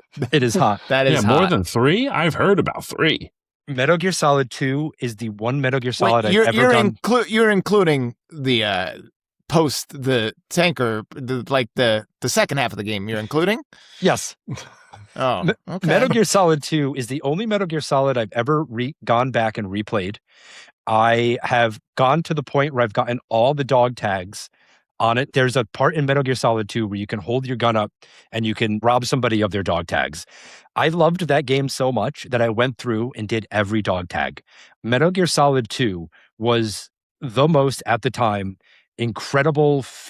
I loved it so much. It is my favorite Metal Gear Solid 2. And if I can only bring one to a desert island, I'm bringing right in doing naked cartwheels in Metal Gear Solid 2. I think you just inceptioned me on Metal Gear Solid 2. You set the bar so high, I can't like it now. I know. I'm going to do it on stream here pretty soon. I'm very excited to go back and replay it. I know Tony will not be showing up for those streams. No, well, ironically, there's a lot of quality of life improvements from 1 to 2. And the best thing about streaming Metal Gear Solid 2 is I could just put my controller down and go get a workout in for like an hour and a half and come back and the cutscenes will still be going. So it's it's great for like work-life balance. I'm going to skip those 2 because I actually do want to play Metal Gear Solid 2. Okay. And I don't want to, I already know too much. It's hard. The game's 20 years old. Oh my God. Right. Are we doing a podcast for Metal Gear Solid 2? Because I have a lot to say. No, we'll save that for when we have our 3.5 hour episode on Metal Gear Solid 2. Randy, what you got that's hot? Okay, this one, we're just going to throw it right back in Tony's face. Here we go. You ready? Without Metal Gear Solid 1, there is no Breath of the Wild. What? There is no Breath of the Wild. Let's see his gymnastics. Show your work. All the little gameplay details in this game are the things that blew people's minds in Breath of the Wild so many years later. Oh, you're in a cold area. Oh, you got to eat a spicy meal. Oh, you're in a cold area. You catch a cold. Like all these little things. Footprints in the snow. Oh, people can hear you. Oh, cigarettes with lasers. All these little details are all the little things people are like, oh my God, I can't believe Breath of the Wild's the first to do it. It wasn't. Hello, McFly. Solid Snake's been on that. Okay. We got gas masks. We got every item in your tool chest is mind blowing in what it does. It's just like ketchup, fake your death. Link, that would be a Zelda type thing. It's just like, oh, I could use ketchup to just like raid, I don't know, a stupid cave. It's just, Zelda has been jockeying Solid Snake, and it's about time that he gave some flowers. Wow. Metal Gear Solid is just the inventive and better version of Breath of the Wild. I love it. And Cannot, controls. It cannot controls disagree way more. better. Alex, how many packs of cigarettes did you go through in Breath of the Wild? Yeah, I do You mean remember while myself while I was playing it? Not enough, yeah. That's a great one. Tony's never doing another episode with us. He's so done with us. This is How did wild. this turn on the Dump on Tony cast? This Yeah, is I also don't know. the first. I didn't choose that specifically to dump on Tony. I actually do think there's parallels between the little gameplay things 100%. that make you feel clever and Metal Gear Solid, where you're like, even George was saying it, like I picked up an item, I knew it had to be for something. And I do think that was like some of my favorite moments of Breath of the Wild, where you're like, nothing's by accident in this game. And that's the comparison I'm making, is that every little thing you're like, that's a stupid little thing. There's probably a reason. There's probably a reason I have a porno mag in my inventory right now. I'm sure it can be used. I'm talking about Zelda, by the way. I'm sure there's a reason I have a porno mag in the middle of Gerudo Valley. So, I'll figure out a way to use it. Cuckoo's Gone Wild is really gonna, So I respect both games, and I just, it blows my mind that something was doing that Breath of the Wild style. Every item is important that early on. It's like going back, that I appreciate that. Amazing. Tony could not agree more. Sure. I think I softened it from an attack on him to I actually have a good point. Tony, you can give me that. I think he's holding himself back to prevent it from being a 4-hour podcast. I agree with that level of purposeful game design that is not as common as you'd think. And Metal Gear Solid was one of the first and most purposeful. You never got an item that you were like, what the fuck am I supposed to do with this? Right? You get the handkerchief from Cyber Wolf and you immediately realize, oh, I don't have to shoot dogs. I don't have to Michael Vick dogs anymore. Everything has purpose and everything. Sorry, George, what happened? He shot the dogs. I didn't realize right away. It wasn't until I gave You the just had a handkerchief thirst for blood at that point. Thirst for dog blood. Or the dog, they pee on your box, and then the wolves can smell you because you smell like wolf pee now, and you're just like, oh, well, that's not good. I shouldn't be putting on this smelly wolf-attracting box anymore. But you're right. I can't tell if you're being truthful or not. No, that's true. The wolf pisses on your box. Yes, that is true. That really happens. Yep. I would not have thought to try the box in front of a wolf and smell you. At what point of Metal Gear Solid are you not in the box, George? I'm very confused. By the way, guys, I played the whole game in the box. I only used the box to zip myself around. I used the box last twice, boss fight and that was it. 3 seconds for Randy, because Liquid Snake just walked up and said, just the box, and then the credits rolled, and that was it. I swear I was in the box for 2 seconds, and then maybe one other time I tried it, and I was like, this thing doesn't work at all, so I never used it again. Didn't have a good time. This explains everything. This explains why you didn't have a good time. Oh, I'm sorry. You play Metroid and not go in the morph ball? Come on. I got in the box a couple times. I'm like, this is taking forever. So I just pulled out a silencer and shot everybody that got close to me. This is the guy that plays Mario but won't jump. Like, come on, man. You got to play the game as it's built. I spent conservatively 20 hours just testing how far I could go in the middle of the room in the box and see if anybody notices. George can tell you that there was a time where I was trying to get around cameras and I would walk through a door and with the key card, which by the way, what's aged the worst, having to have the fucking key card equipped that sucks so bad. That is the worst. And that's something from Metal Gear. You have to why can't the key card, but I would go to a door, open it with the key card and then get in the box before the door closed and run through so I could enter rooms in the box because box is life, Tony. I hardly use that box. Of the 12 hours I played, I think I used the box for 30 seconds. I am going to delete this whole podcast. And when you finally decide to take this seriously and get in the box, we'll come back and we'll re-record. What was your guys' most surprising plot twist while we're at hot takes? Because the game is so full of hot takes. The game, every other line of dialogue in that game is a hot take. I'd say my most surprising twist was, I think, the the Gray Fox stuff with, because when I went back and I That's a good one. knew the story from Metal Gear 1 and 2, and then for Gray Fox to come back as the cyborg, and for him to be affected as much as he was from the stuff in Zanzibar and Metal Gear 2, I thought that was really cool. George, any kind of plot twist from you that you were like, whoa, that blew my socks off? I did not expect to activate the weapon when I got the third key card. I don't know. I just didn't see it coming. That's a big one. And I also, even though I watched Metal Gear Awesome, didn't realize Master was Liquid. I think it came up in like one of the chats we had. And wait, the sunglasses fooled you? Yeah. My God, just like it did for us in the beginning of the podcast, you were fooled. No, like on stream, someone was joking about it. And I think you offhand was like, oh, it must be the same voice actor. And I was like, oh, okay. And I just bought it. So, like, I don't know. So that reveal didn't see coming. But for me, it was the twist of, oh, thanks for arming Metal Gear. I was like, oh, no. Yeah. Oh, I did it. Oh, no. Tony, any twist for you that split your wig? There was a who was it? I think it's Liquid at right before he gets in Rex after you start. It was the ripping off the movie Twins, where it was Yes. like I was supposed to be the good stuff. I was like, oh, so I think I had my notes. I was like, oh, Solid Snake is Arnold and Liquid is Danny DeVito Yes. in this scenario. So I had the same thought. Why does everything come full circle to Danny DeVito? I literally wrote in my notes. I'm like, okay, Liquid equals Danny DeVito, Arnold, and Solid Snake equals Arnold. Because And then your wife walks by and just sees these scribblings of a madman.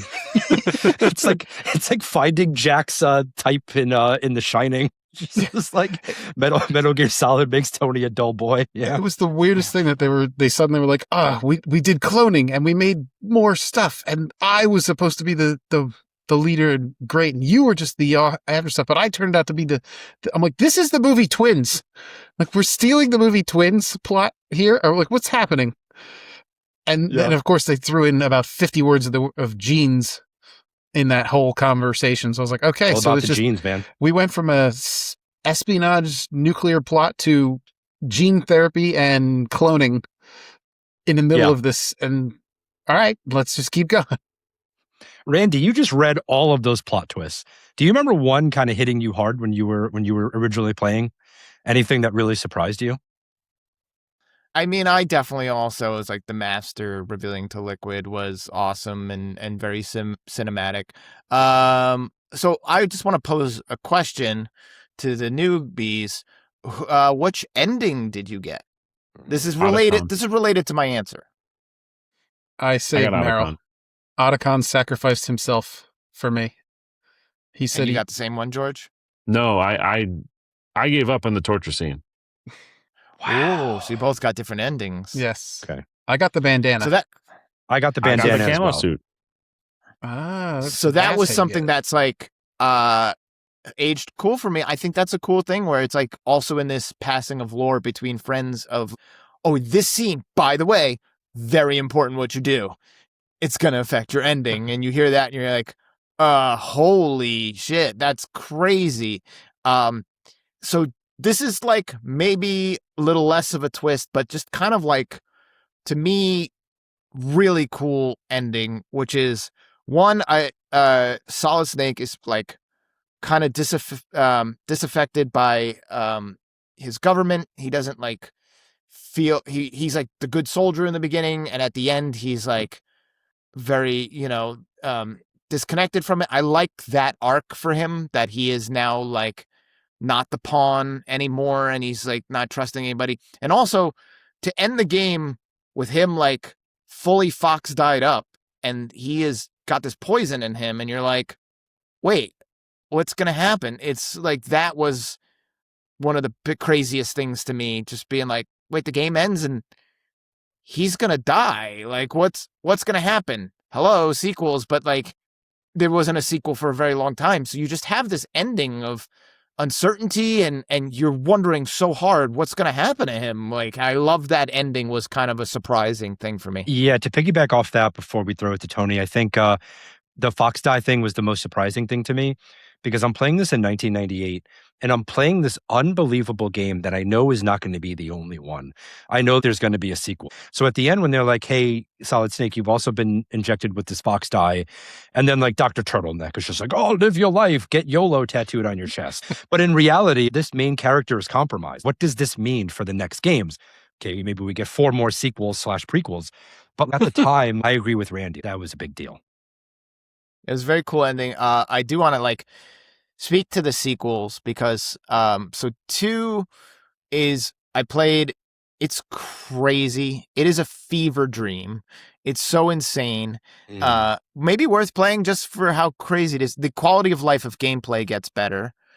3 is really cool and probably like maybe the next most you should play one 3 because rules. it's got all the quality of life from 2. The controls do get better. Really memorable boss fights.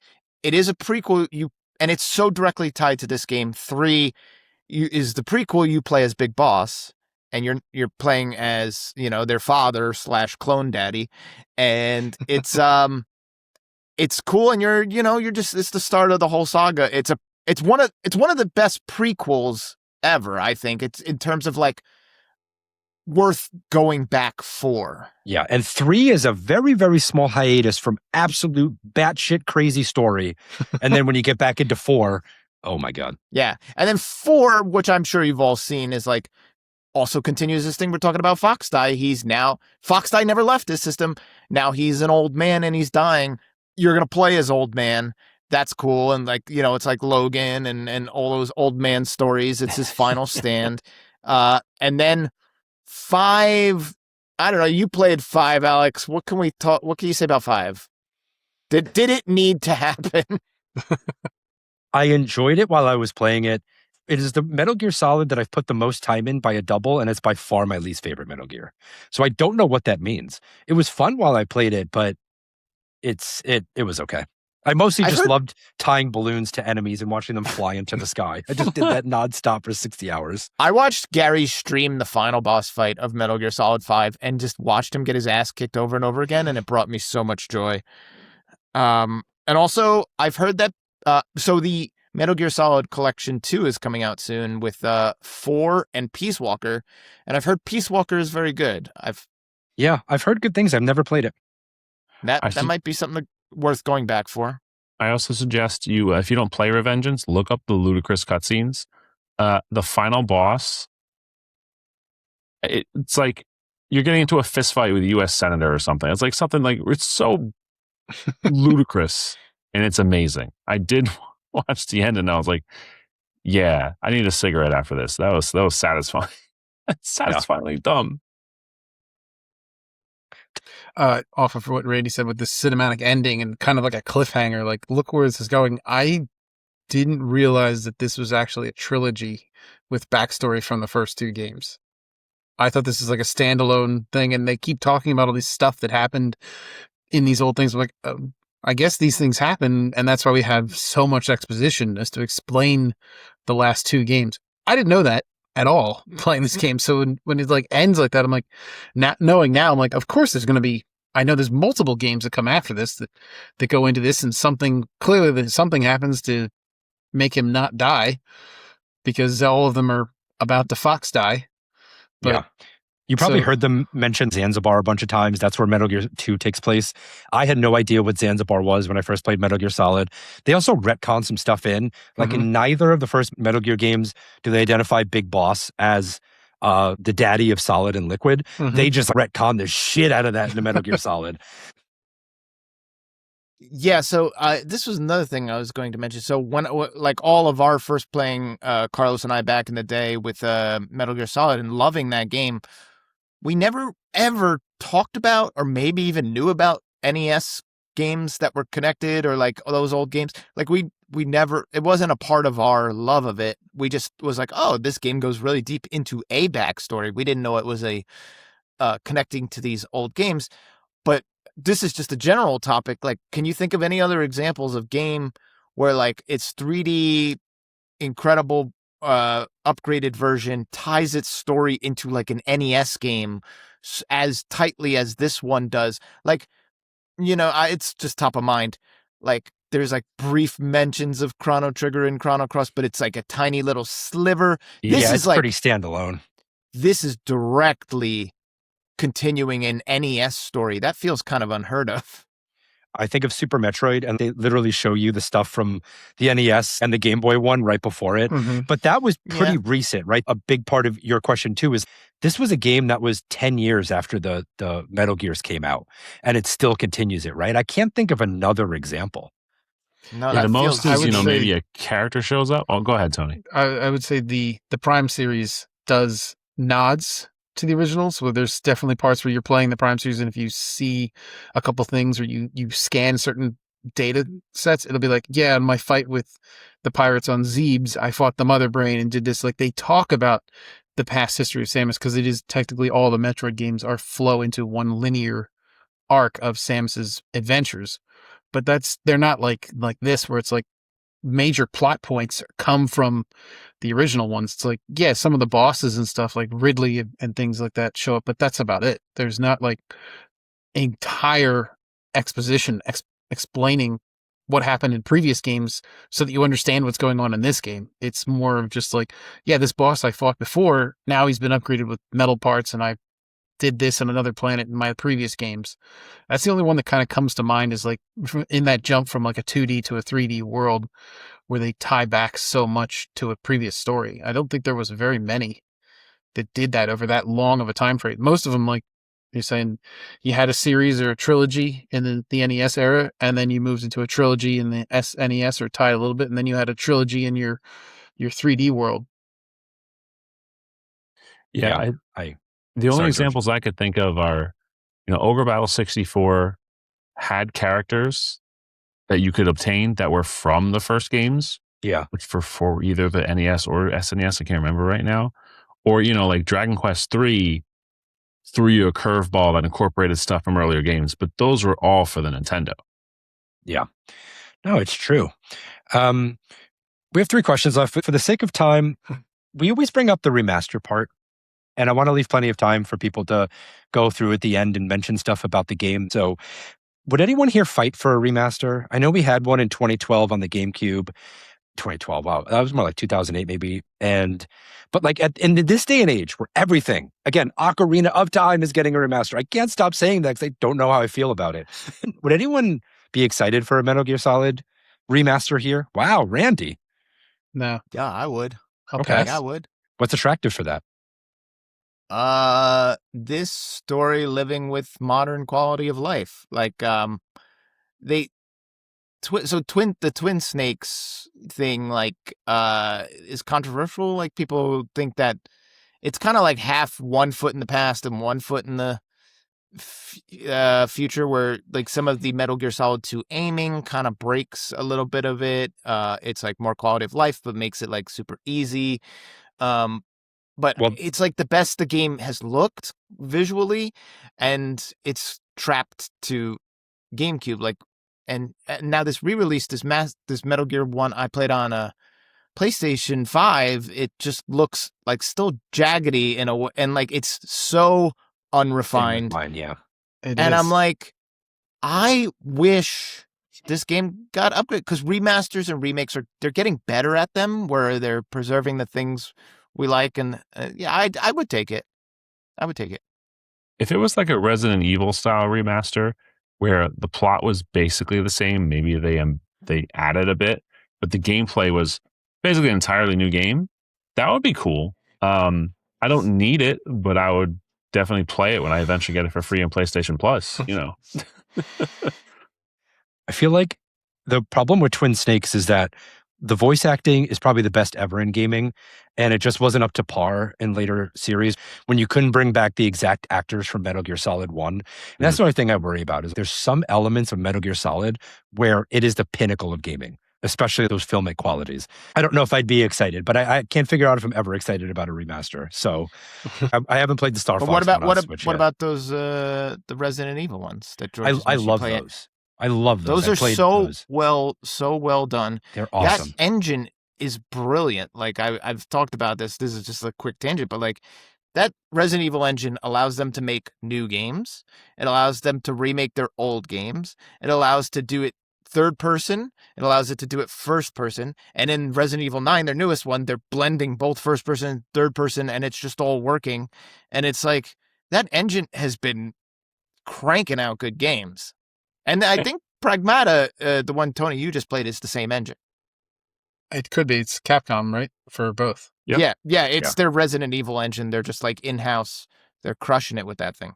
And not for nothing, you have a new remaster of Metal Gear Solid with modern stealth.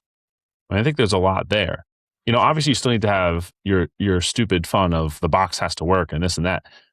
But imagine it was like, it played like one of the best Splinter Cells, Yeah. I have, so I will just say, pose it to everybody. What do you think are some of the best examples of, like, I guess we could also say the worst examples if you have them, of stealth in gameplay, in gaming? So for example, I will give, it's maybe not specifically stealth, it kind of is, but also tracking enemy movement. I thought Horizon Zero Dawn, the first time you turn on your scanner and they literally show an enemy path, I was like, oh, hello, Metal Gear Solid. Like, I was just like, I'm playing a Metal Gear Solid game with big robot dinosaurs, because they show you the path, and I'm like, I'm safe here. Once they turn that corner, I know their path, and then you get to, now it's your sandbox. Okay, I'll let them go by one more time, then I'm dropping these traps. So on their third loop, they're going to fall into my, mischievous little saw dungeon I've created for them. Same thing with Metal Gear Solid, where it's like, the paths are simple, so you can play around.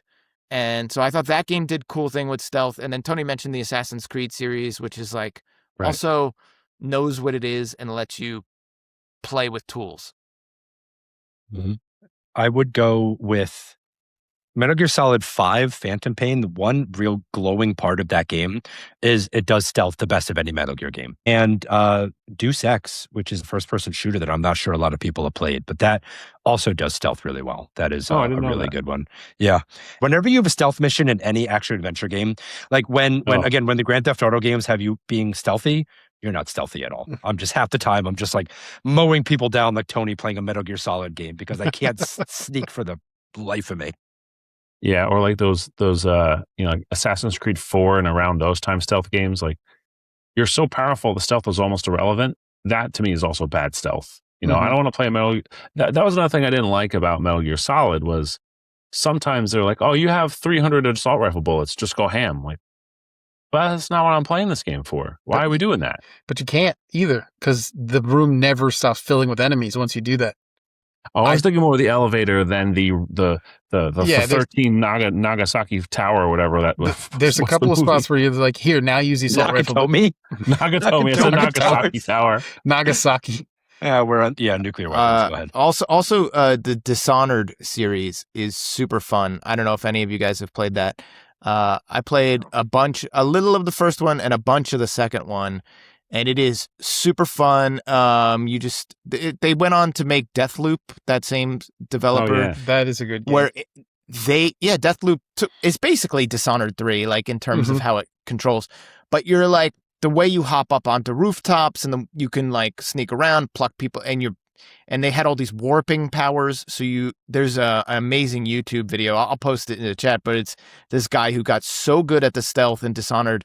He's basically making trick shots from across the map, and nobody's seeing him, and he's just parkouring, slicing throats, and then just like, making it to to Wendy's in time to get a shake.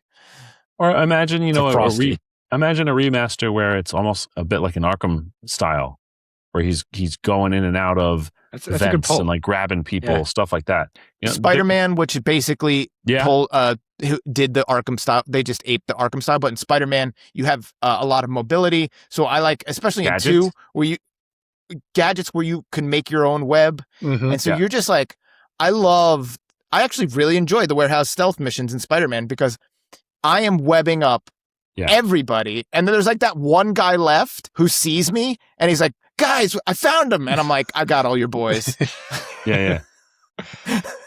So you've talked me into getting more excited about a Metal Gear Solid remaster. I think it could be really cool. I'm going to use the term remake instead of remaster. It has to be a remake. I don't Well, I even don't know the what difference at Delta this point. is. 3 Delta is a remaster or a remake? I don't know. So, I like think it's RE1, 2 are remakes. RE, I think Delta. Oh, I I think think sorry, Delta's Delta a was a full remakes. remaster. I think there's so many remakes and remasters these days, and I get confused about at Yeah. what point is a remake a remaster. Like, at what point are you just spicing up the graphics, and what point are you like I don't know. It's all a gray area. Yeah, I think a remaster is just improved graphics. So I don't want that for Metal Gear Solid. No thanks. How is Metal Gear Solid aged? I don't feel like, especially with you guys not having played a lot of the later games, we can skip that. What is the legacy of this game? And I can get us started. I think the legacy is storytelling and taking chances. I think the storytelling in this game is superb. I think the voice acting, the directing, the amount of chances and swings they take. If Kojima is anything, he's brave. He's courageous. He takes a lot of chances. And does everything hit? No, not every Christopher Nolan movie hits, right? But when he's on and when Metal Gear Solid is cooking, it's cooking. Tony, what do you think the legacy of Metal Gear Solid 1 is, besides pure bliss for you? It's just that unadulterated shaking. I think it's that, like I had said before, like it took a movie level espionage, a spy espionage movie, and basically formed a game around it. It's not. I mean, there's so many things in my notes. I'm like, oh, we're doing another exposition dump because it was like after a boss fight, we're just going to do more story gets dumped on you. But there's just so much going on and so much to follow and so much plot and like what each character's motivation is defined to you each time. And again, in a normal movie, it's an hour and a half, 2 hours. They're going to be short and subtle. In this, it's 10 hours of gameplay and probably a good 2 to 3 hours that could have been just story and exposition. Like you're getting an entire movie in between your game. So it's that feeding in and this massive story and linear story to a game that normally, like if you look at like Wikipedia pages on old games and it's like, okay, here's the plot. And it's usually a summary is like, you're a character, you showed up in this world, now you're doing stuff and you got to get to the end. It's 2 or 3 lines. But if you get to even I think I looked at some of the Metal Gear 1 and 2 for the NES, the first 2 on the NES, the plots and summaries are very short. Then you get to the Metal Gear Solid and it's like 10 paragraphs. It's way bigger and way deeper. There's way more to discuss. So it's like there wasn't many games that was bringing that level of storytelling to a game. It was mostly just, here's your mechanics, here's your guy, go do your thing, get to the end, beat the final boss. Yeah, Tony's right. It's the first time outside of a role-playing game where we got that kind of story and that kind of narrative. So, George, what do you think the legacy is of Metal Gear Solid 1? Not the series, but just the game itself. Yes, I think the game itself establishes that the voice actor can be a star. We talked about the credits, giving credit right away, David Hayter being synonymous with Solid Snake. Gaming didn't really do that, and a lot of games still don't, but David Hayter sets the stage for, someone like Nolan North or Jennifer English to be really well regarded, and people will seek out games because of the voice acting now. I was pretty serious about having FMVs in the game. I thought that would have been kind of fun.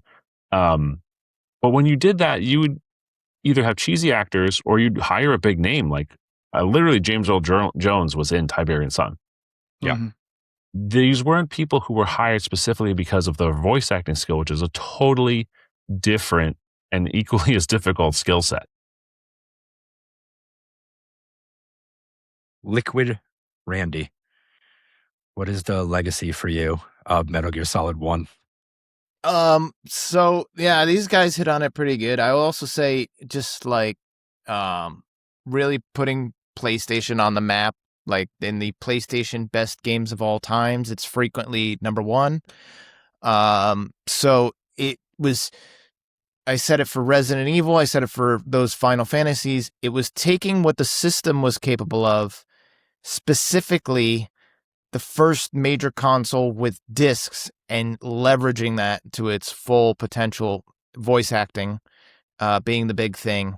and Final Fantasy did it with movies, and Tony Hawk did it with soundtrack. Like all these games, Resident Evil with its graphics, all these games were doing things on that system that N64, as cool as it was like couldn't have Metal Gear Solid. It just couldn't. The voice acting couldn't fit on that cartridge, and it would sound like garbled, MIDIs. It just wouldn't. So it was really cementing PlayStation's legacy at the same time and pushing all of gaming to saying, hey, voice acting's a part of this whole experience now. It is the game that probably most did that. Resident Evil had some voice acting, but this one took it up several notches. I also really I love the story. I already mentioned it. Solid Snake has an arc in it. He starts from good, believing in his government soldier in the beginning, and he's, all disillusioned at the end. That's like such a cool arc for a character.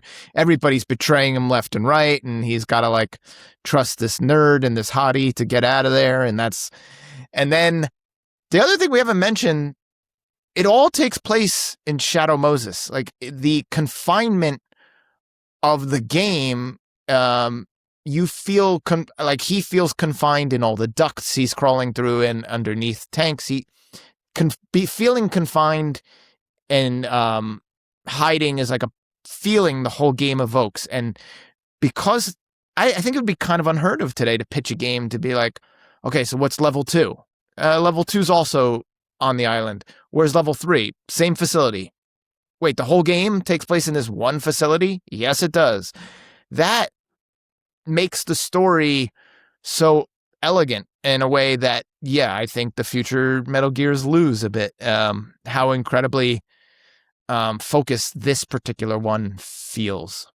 To piggyback off you, Randy, I love the way that the game, and this is another filmic quality of it, but the way it establishes time and space. And it really comes back if you pay attention, right? There's a very finite amount of time you have to disable Metal Gear. So when you meet the DARPA chief and the DARPA chief dies, and a few hours later in game time, you see the DARPA chief in your cell and he's rotted and he's got maggots. And I'm like, that must be a mistake in the game. There's no way that happened over the course of 4 hours. Then at the end of the game, you realize that wasn't the DARPA chief that died there. The DARPA chief actually was murdered weeks ago. And it's like, you're so right, where it's like that establishing a singular location, and they're so diligent on the timeline. They're so diligent in you knowing exactly how much time has passed because they're constantly telling you, hey, we've got this amount of hours before Metal Gear goes off.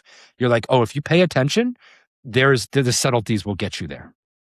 That's an incredible point because they are very purposeful about time usage, and it is it's also confined. It's like an episode of 24. They're not jumping days. They're not jumping days. They're not jumping locations. Like, we are in this amount of time that we're playing the game is basically how long this mission is. You just feel like you're on one mission. This whole game is one mission, and that is a cool feeling that not many other games I can't even think of any that really try to do that. It's always like, okay, level 2 is a new mission. Yep.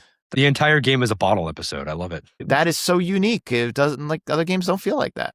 The only other one was, I think, Operation Winback for the 64, which literally had a timer. If you didn't beat the level fast enough, you could, in theory, lose before the terrorists launched the weapon. But it is nowhere near as batshit crazy and fun as Metal Gear Solid. Let's pivot to our final section here, the bonus level. So, Tony, you've heard us talk about how this is the greatest game of all time. Mhm. Is there anything that didn't come up from your perspective about this golden game? I'm surprised we didn't talk more about the getting found and the sound effect, the exclamation part. Because that is one of the things that I actually knew about. As soon as I heard the sound, I was like, I know that sound. I just knew it. I've never played a Solid Snake game ever before, but I knew that going in. I was like, oh, there's that sound. I got caught. And it was stress-inducing trying not to hear it. I think I actually took a record of all my end things. I was found 46 times. So I heard that sound more often than I liked. But it seems a little lower than I think I was found close to 60 times. I think I was 80-something times. Yeah. So you were the sneakiest of us all, Tony. I often would just run around in the snipe with the the silencer. Once I had the silencer, I think I killed everyone I saw that I could. I said I killed 174 people. So That is so much more than me. I think I killed Yeah. like 40 people. I was like, I don't want to be found. I definitely don't want to be found. So I'd shoot anyone that I could. Piggybacking off what you said, Tony, am I the only person that is so allergic to infinite respawns? I hated when that that part. is in a game, Oh. I'm out. That was the Like, first that thing was I the- wrote down, I think. That was the only part of Metal Gear Solid that drove me up a wall. I am so allergic to infinite respawns. I hated the Treyarch Call of Duties because there'd be parts in the story where there was infinite respawns. That's the only thing. And especially like, okay, so Metal Gear Solid does such an amazing job of establishing space. And then like, you'd be in a room where you know there's no entrance or exit on that side, and enemies are just coming in from that side. And I'm like, you're not letting me suspend disbelief for this game because I know there's no door over there, you know? Yeah. I had a note that said like endless waves of enemies, lame. Because it was like, oh crap, I set off the alarm. I know I need to sneak away and hide, so I'll just kill these two guys that saw me and then run into another room. And I literally ran into a room that guys were coming out of into me. I'm like, this room was empty. I came out of this room, got seen, killed the two people in the room that saw me, and then ran back in to hide, and people were coming out of it. I'm like, it's a tiny corridor and a closet. I literally ran out of this closet room and got found, ran back in, and was immediately people were spawning in there with me. And I was like, this is odd that people are just like dropping in from ceilings or popping out of grates or something, like it's Among Us or something. Well, it's genome soldiers. They're coming out of their vats, right? Yeah, they're injected with more genes. Yeah, it's like a Levi's commercial over here. Yeah. Well, and Tony mentioned the stats at the end. I think it is really cool. And this isn't the first game to do this. I think Resident Evil comes out first, right? Where you get graded at the end and you get different stuff based on how well you did. Like, I love the idea that I got a camo suit from Otacon's ending, and now I can go through the game. I assume I'm fully invisible now, except when I have to equip a key card. Because I assume it's one of those items, which, okay, great. But if I was going to replay the game, it would be with that cell suit to have a different experience. And maybe I'd go for that big boss title of, beat in 3 hours, never get seen, never kill anyone besides the boss. The fact that he kept that suit, I wrote down, why are we not giving the super spy the invisibility suit? And we're giving it to the piss pants guy so many times. Why? Like, why are we giving Otacon the suit that he's just going to hang out? He's going to hang out in a fucking locker anyway. Yeah. Give it to Snake. Yeah. Give it to the super spy that needs to stop the nuke. You have to have your bra out moment first. See, you didn't get the Otacon ending. And I want to give a shout out to that ending. I really enjoyed the 2001 Space Odyssey reference there. That I enjoyed. This podcast always comes back to 2001: Space Odyssey. Tony, anything else on your part that didn't come up that you wanted to mention? Other than some of the inventory drove me crazy, and it took me a while to realize that I could auto heal if I had rations up. Yeah. And obviously I was driven insane by the keycard gas mask room. Gas mask on, keycard on, gas mask on, keycard on, I was like, oh my God, it just the incessant swapping of the items. Yeah, that they drove fixed that me in nuts. I think in Twin Snakes they fixed that where your key card is always activated, and it just makes it so much easier because the secondary item system in Metal Gear Solid is flawed, very linked to the past in terms of going through all your secondary items or having to pull it out. So I agree there. Yeah, I 100% agree. Okay. I can actually go next in and things that haven't come up. So I recently read a wrestler's autobiography last month. Her name is AJ Lee. And there is a chapter in the book all about her growing up playing video games with her brother. And the two characters that she mentions in this book as female icons were Jill Valentine and Meryl from Metal Gear Solid. She talks about how she would replay Metal Gear Solid over and over because she saw herself in Meryl. It was so interesting to hear that Meryl was such a female icon for certain people. And going back and playing it this time, I really looked at it from that perspective. And I really looked at it and the game is super horny and it's got its issues. And it's like, oh, if you want to find Meryl, just find the thick soldier. And I'm like, okay, there's a couple of issues here, but for the most part, a lot of the characters are written really well. And Meryl really is a strong female, she's not the protagonist, but she's really a strong female character. She's strong and she gets brainwashed by Psycho Mantis and wants you to sleep with her. She becomes basically the woman from Obsession. I'll throw it to you, Randy. Anything that didn't come up over this course that you wanted to bring up? Yeah, so Tony mentioned the sound effect, and it made me think about just the theme song, straight banger, and the whole soundtrack is incredible. I have it on vinyl. It is such a fun listen. It's it in the game it's like more background, but there's so much going on. I put it on some of our board game nights. I've put on the Metal Gear Solid soundtrack, and it just like is crazy good ambiance. So shout out the whole soundtrack and the theme song when that trailer hit for Metal Gear Solid 2. So I've dumped on Metal Gear Solid 2 a little in this podcast, but when it was announced, when that trailer hit, it's one of the all-time greatest moments ever. And then the theme song kicks in, and you're like hyped to the moon. And then when Snake Eater was announced, and they do that kind of like more acoustic version of the theme song, I was just like, that theme song gives me chills to this day. It's so perfect, so good. I want to throw out one more thing. I had seen a Let's Play of Police Knots maybe a few years ago. Okay. So when they started playing clips from that and they had the poster, I did mark out. That was a nice little anime reference they snuck in there. Mm-hmm. And yeah, it just fits with Otacon. I didn't know that was based on a real thing. I thought that was just a random poster because it's right behind Gray Fox when you first meet him. There's like that Police Knots poster on the wall. Yeah. Yeah, no, that's a legit game. You know what? It wouldn't be too long. You could just throw it up on a stream for just something completely random and weird. Wow.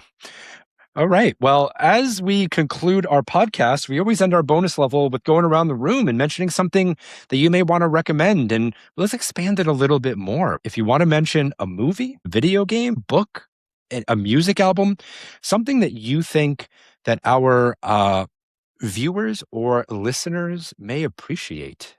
George, you got anything for us? Anything you'd recommend on that front? If you missed it in theaters, Project Hail Mary. That was great. Kind of the same vein of like, there's some good humor in there. Nice little twist. Won't get into what it is if you don't already know. Worth the watch. Yeah, I've read that book twice, actually. It's a very good book and a very good movie. Tony, what you got for us? I will say I just finished a book series on tape called Children of Time. It's another kind of sci-fi movie or sci-fi series about human race kind of going extinct-ish and then building planets to go to, and something goes wrong, and then the planets start growing on their own with like human intervention to make them evolve quicker, and the creatures that come out of it are not what humans planned for. So it makes a completely different story. And there was 4 books, I think, in the series so far, and I really liked them. I thought they were good. So if you're into kind of like a sci-fi genre and that like terraforming exoplanets and humans kind of expanding out into space and a bit of I think they call them like a space opera. It's a little bit like that. More or less talk about genetics than the Metal Gear Solid? Surprisingly, almost on par. Wow. Okay. They talk about genes a little bit. Okay. Metal Gear Solid Walk, so Children of Time could run, or whatever the book series is named. I'll go next. I've actually been going back and recording some stuff for when I travel, and I've been doing a bunch of Kirby games, and I had never played Kirby Superstar for Super Nintendo. Really? That game kicks so much ass. Yeah, it does. That game fucking rules. It is so fun. It is so fun going back and playing some of Kirby's Dream Land 1 with high res. It's really fun when they get the Super Mario world map stuff. If you like Kirby and you've never played Kirby Superstar, oh my God, that thing kicks. It rules on Super Nintendo. The duel, so good. Yes. We've done that duel for like game nights, like with the samurai blade, right? Oh yeah, that one too. We've done that in the Catskills, I think. Yeah. We've done everything in the Catskills.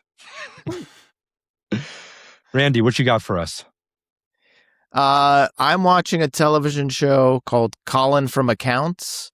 It's a single camera comedy from Australia. It's romantic comedy between these two leads. Essentially, they the male accidentally hits a dog, and they have to take care of the dog together, and they fall in love over this dog that needs wheels, and it's that's just the start, and then it goes in crazy directions. Very charming cast, very funny, very sweet. Reminds me of shows, if you like shows like Catastrophe or This Way Up or Fleabag, those kind of British or Australian sensibilities with a little bit of drama mixed in with your comedy. This one's really good, goes down smooth. I'm binging the heck out of it. I'll be done soon. That's awesome. I love Catastrophe. I watch every episode of that. This is so close to Catastrophe. You'll love this too. Okay. And remember, everybody, if you really love Metal Gear Solid, then you will love the Skate Summer board game. Go buy it now on Amazon. On that a lot note, of the thank elements you. are in that game. Yes, exactly. Oh, there is a Metal Gear Solid board game that just came out. What? It's a cooperative game, and it's getting good reviews, and I own it, and I haven't played it yet. Wow. The next time I see you, we might have to whip that board out. Let's do it. Let's play it. Amazing. I love me a good co-op. Guys, thank you so much for joining me. 2-hour, 20-minute podcast on Metal Gear Solid. Christopher Nolan, you could suck it. We are the Odyssey of podcast. Hopefully there weren't as many plot twists during this podcast as there are during Metal Gear Solid. And to be fair, 2 hours and 20 minutes is like the ending cutscene from a Metal Gear Solid game. So it's perfect. Yeah. We really hope you enjoyed this. We'll see you next time for the Replayables. Thank you, Liquid Randy, and everybody else. Take care of yourselves.